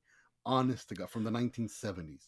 Like, if Juve fans are listening to this and they're mad at me for not going at you harder, I ain't. Listen, I'm not the guy. I think the whole thing is hilarious because of shit like you're talking about. It is entertaining. Let's enjoy it. Don't get me wrong. It is entertaining. Don't get me wrong. I think the legality of it is already been litigated, and it's not nothing up for debate. I don't know what more of a case there is for me to even make. I literally don't know. It's not my job to. I don't care. I don't care to. No, I know, but it is entertaining. It's very entertaining. I remember the scandal about the Christmas ham around that time. Yeah.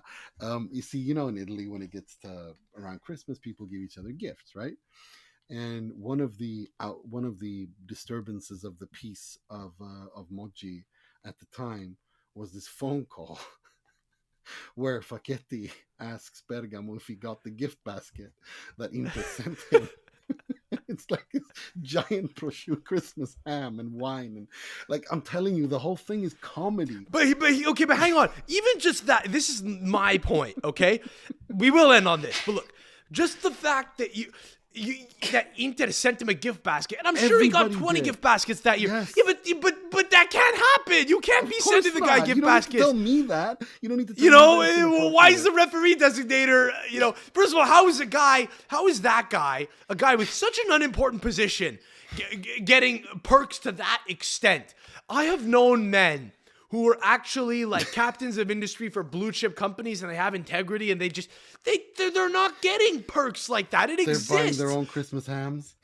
Yeah, but it's just the idea that you would get 20 baskets at Christmas and say, look at me, I'm balling. That's thousands of euros of worth of shit, probably. Yeah, it's not nothing. It's not just that. I mean, think about it. The fact that guy could ball out is funny to me. The fact that guy could ball out in any way. And leverage a position of power. That's funny. When I was listening to that conversation, I was jealous of Bergamo because I looked at the Serie A team of those 20 teams that were in there, and I'm thinking they're all sending delicacies from their region. Local delicacies. Yeah. Do you know what I mean? Yeah. Like I was I want those gift baskets. Hey, when a signing, yeah. Exactly. When assigning the ref for body, just remember how much you love focaccia. Christ. Remember how much you love focaccia. Remember how much you love it, or whatever.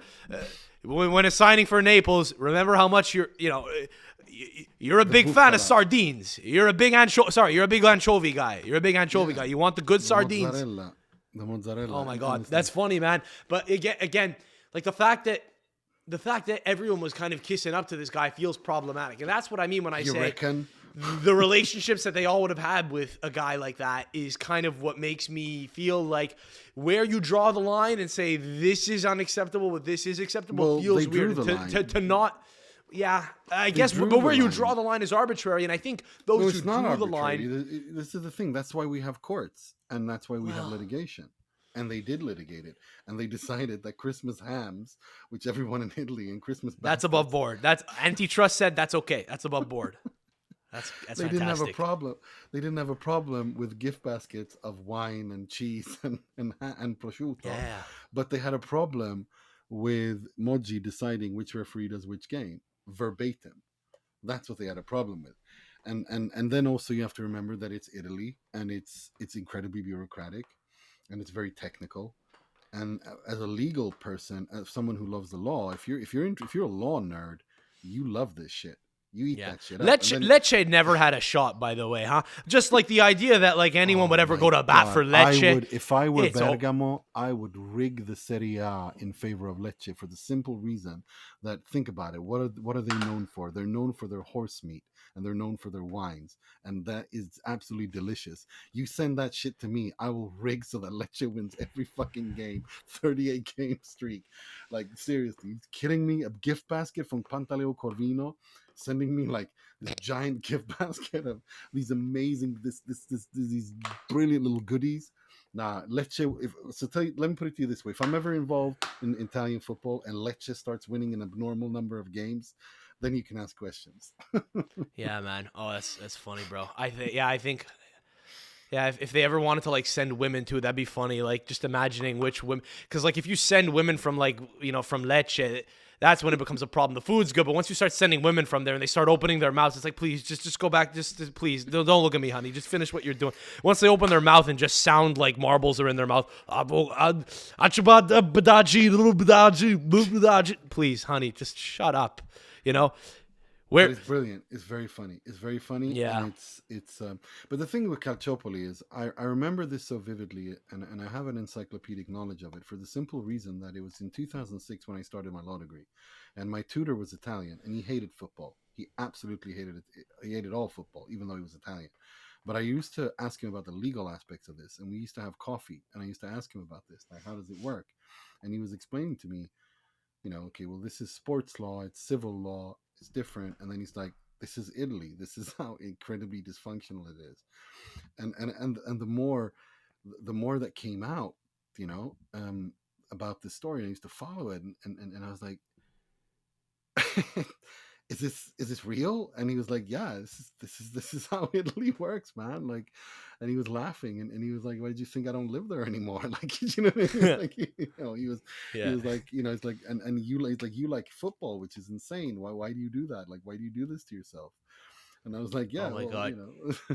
How tortured must that guy have been? You went to school in England, right? Imagine that. Imagine just being an Italian so tortured by the culture of Italy that you seek refuge in England, and you say the English legal system is better. This makes sense to me. Because it's an old world, legal system. Yeah. It's set a lot of precedents for other legal systems to follow. It's a relatively functional one. There's less function. My God, can you imagine just being as tortured as that guy probably was? Being like, I can't do it. I can't be surrounded by by this kangaroo court shit. I need to, Can you think of a greater dichotomy? Just a greater. I don't know. Brilliant. Just a greater. You sound exactly like him now, because that's exactly what he was explaining to me. He's like, I just need like peace and quiet. I just don't. Nice. But it's hilarious. In the law. It's written on paper. Can we follow a constitution? Yeah. Nice. It was funny as hell. But like for me, Calciopoli is comedy. 90% of it, 95% of it is pure comedy. The way that they talk, the way that these guys act like these low budget dons on like a script. They for are like low that. budget dons. Football, one of my favorite takeaways from Soccernomics is that football is not big business. It was a great book. It's kind of like, maybe like the encyclopedia of like sport of like football business over the last 20 years. I guess in some ways, like in contemporary football, it's like the modern guide to football business, but also to just numbers in football and just stats on the field and so on. And it kind of like shaped a lot of the ways that I view the sport. And it's so interesting because we think that football is huge business. Look at this team. They bought this guy for 9 figures, and it's nothing. It doesn't even make a dent, compared to what S&P 500 companies are doing. And yet it means so, but I guess because it's influential, right? It means a lot to people, but yeah, it is funny that they are just low budget dons, as you put it. It's just they're the way they kings of nothing, and yet it's Yeah, everything. and the way they talk about it, and the way that they pay tribute to one, it literally is like one of the most insane like the way it's just, I've never ever like it's comedy to me. Calciopoli is comedy, and that's why when that whole thing with Paratici exploded, the you plus Valenza gate, and his conversations on the phone and the shit he's admitting to on the phone, it was a repeat. I was like, we're back in 2006 again. Like Yeah. the stuff he says, where he's boasting about how he's the sporting director of 4 teams, and it's just I couldn't believe that shit. Yeah. My head was about to explode. I was like, how? It's like it's not. They're not super villains. It's like they're not Bond villains. They're like villains from Austin Powers. No. And that is what will happen if we don't have regulation. That's why regulation is important, because otherwise human nature will kick in, and you will have little pansy teams who are kind of at the behest of the big fish. Sure, that's why we have regulation in any field, man. That's why we have laws. But again, they are funny. They are funny to follow. They're funnier in Italy maybe than anywhere else in Europe. And the further down you go into the Italian football pyramid, the more insane it gets, and I love it. Yeah. Oh yeah. My cousin who I was talking to. Let's wrap this up with a bow. My cousin who I was talking to before. I mean, his father's the director of our local team who play in Seconda Categoria, Nuova Filline. They were in Terza Categoria, but they got promoted a couple of years ago. Where in Calabria are they from? Where in Calabria are they from? In the province of Cosenza. Cosenza, okay. Province of Cosenza, yeah, like in the hills overlooking it. Oh, and beautiful. I would love. I don't think this will ever happen, but I would love to play for that team. Because again, it's not like playing for like an Eccellenza team, 5th tier. There's practice, there's training. It's nothing. It's just local guys who are playing, and whoever's better goes up, but you're playing against other local guys. It's not quite Sunday league, because it is organized and it is federated, and they have like una tessera, like sportiva, but it's, I don't know, that'll be fun to play. They play on sand. They play on kind of sand. There's no grass. There are lines and it's earth, but it's very dusty. Sand will build up. It's like they're playing in Tunisia. Yeah. My uncle's the director of That's awesome. of that club. Yeah, and they take team pictures and stuff. And I remember, finding out my cousin was on the team. He would wear the sport jacket. He would wear the team's track jacket, and I would, I didn't realize he was actually on the team. I thought it was just a thing he was wearing to rep the town, because I played with him once and he wasn't very good. And I remember thinking, my God, there's no way he's on that actual team. When I saw on Facebook, I was like 15 years old. I was like, oh my God, he's actually playing for them now. They must be really bad. But even at that level, yeah, there's just, it does something to you. You're simulating war. That's all you're doing with football. Our town, your town.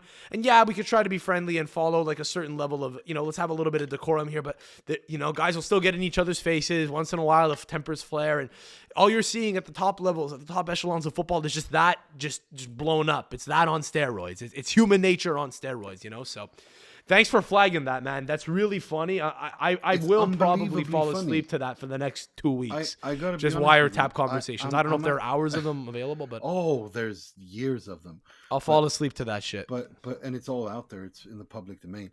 But I was actually thinking, if I ever write about Calciopoli, I think I'm gonna focus on the comic stuff, because it's comedy gold.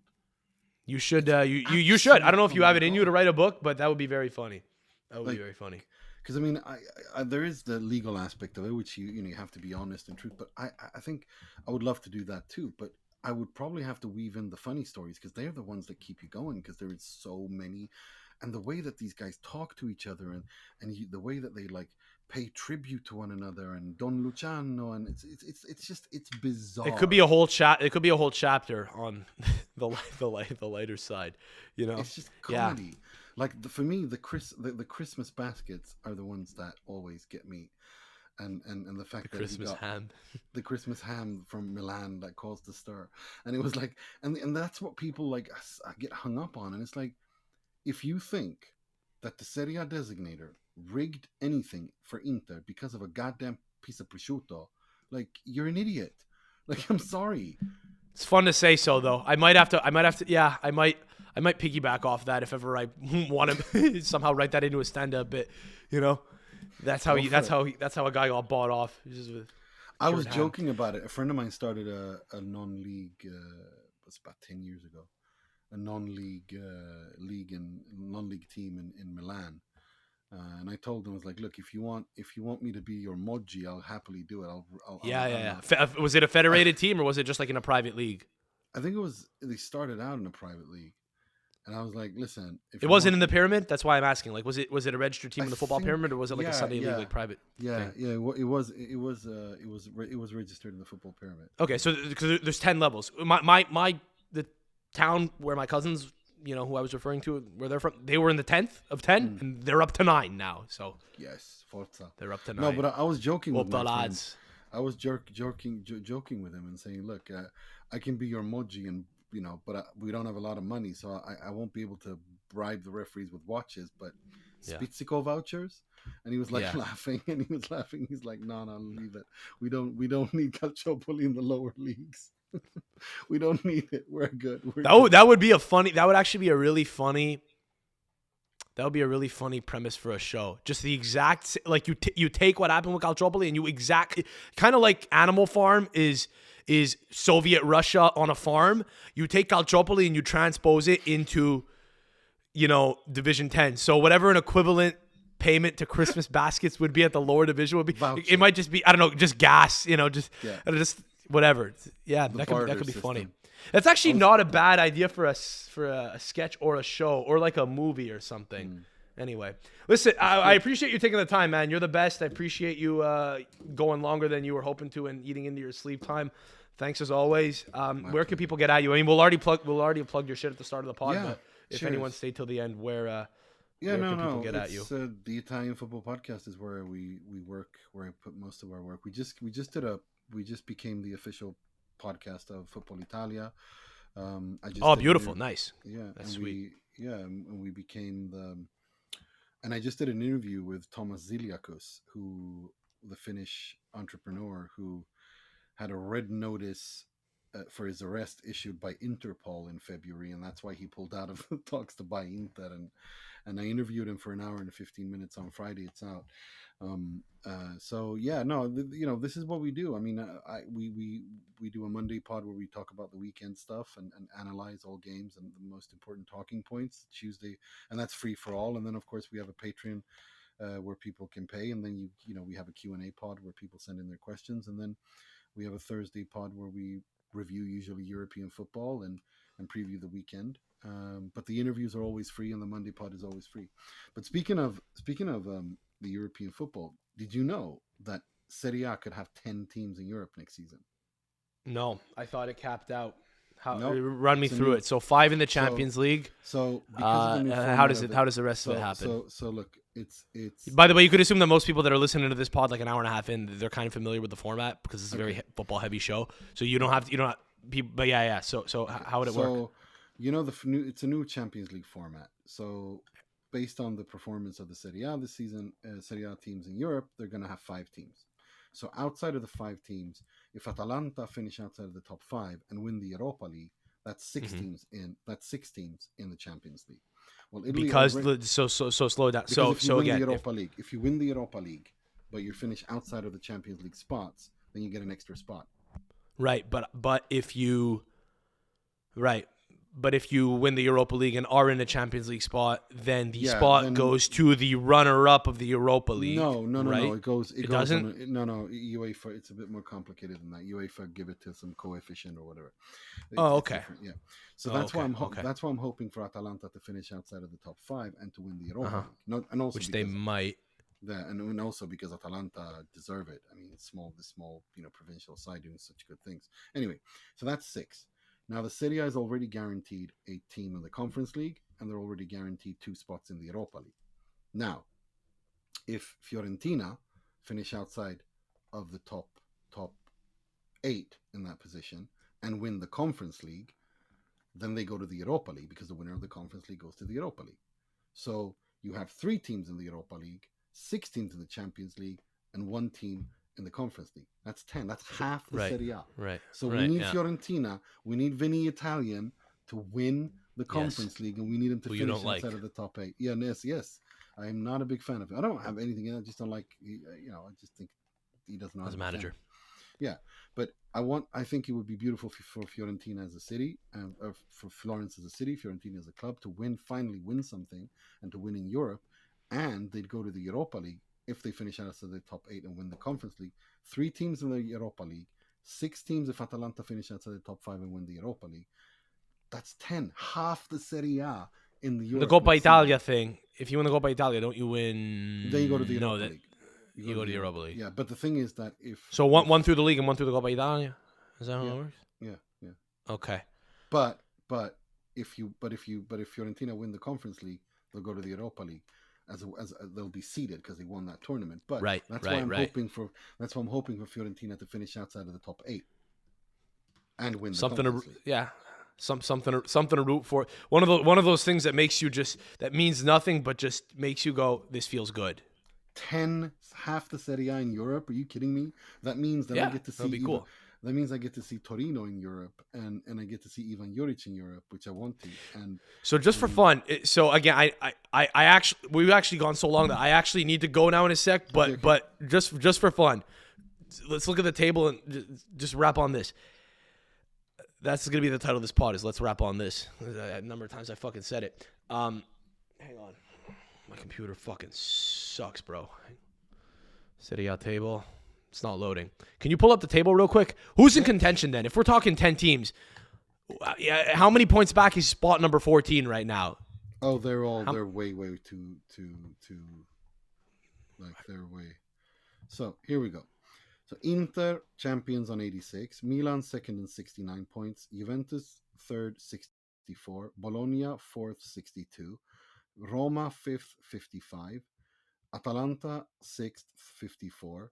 So basically, Torino in the Conference League, Fiorentina, Napoli, Lazio in the Europa League, and Atalanta, Roma, Bologna, Juventus, Milan, and Inter in the Champions League. That would make me so happy. I need this more than fish need water, especially given how the ridiculous level of discrepancy between spending power of the Premier League and the Serie A. And the Serie A having 10 teams in Europe with the Premier League only mustered Aston Villa in the Conference League semi-final, going there after a penalty shootout. I need this. I need the Serie A to do this for me. This is what happens when your team actually wins titles. Is you need to get juice from something else now. You're just My god. No, I love the league. You know I do. I love Calcio. I love Italian football. It's my passion and my love. It's one of my biggest loves. You're the man, dude. Thanks for coming on. We'll have to Always. Whenever you want. I hope this isn't the last time we get to pod. No, sicuramente no. Whenever you want. All the best to you again. So check out Nima's podcast, the Italian Football Podcast. You have a Patreon. Yeah, but they can, if they want to listen to the free show, if you want to go on Spotify, iTunes, whatever. People have the options, so if you want to buy in, go ahead, do that. If not, it's on just Apple or I think it's everywhere, right? Yeah, Spotify, Apple, Google, yeah, it's just the Italian Football Podcast, yeah. Great. If you're tuning into this pod and you made it to the end and you're new here because of Nima, feel free to leave a like. Do helps us out. Subscribe. Follow Sam. And follow rate. Sam. Follow Sam on social media. Follow everywhere. Thank you. And That's it. And fucking rating it on whatever audio platform you're listening to helps us a great deal. Send Sam and me a Christmas basket of ham from Italy. Yes, please. And yes, wine. Yes, and please. From your region. Yeah, your region. That's the bottom. That's when I go on Patreon one day. It's gonna be like the most expensive tiers. If you want, you just send me a Christmas basket once a year. I get 200 Christmas baskets and sell them off. Listen, I don't care. I'll do the heavy lifting. I'll sell them. But it's nothing to you. But it's free. It's gravy to me. You spend whatever you spend on it. But if I get 500 of those a year and I sell them all off for a couple of, that's worth something to me, So, yeah, be creative. It's in my P.O. box. Listeners, till next time, we'll catch you soon. Alla prossima. Ciao.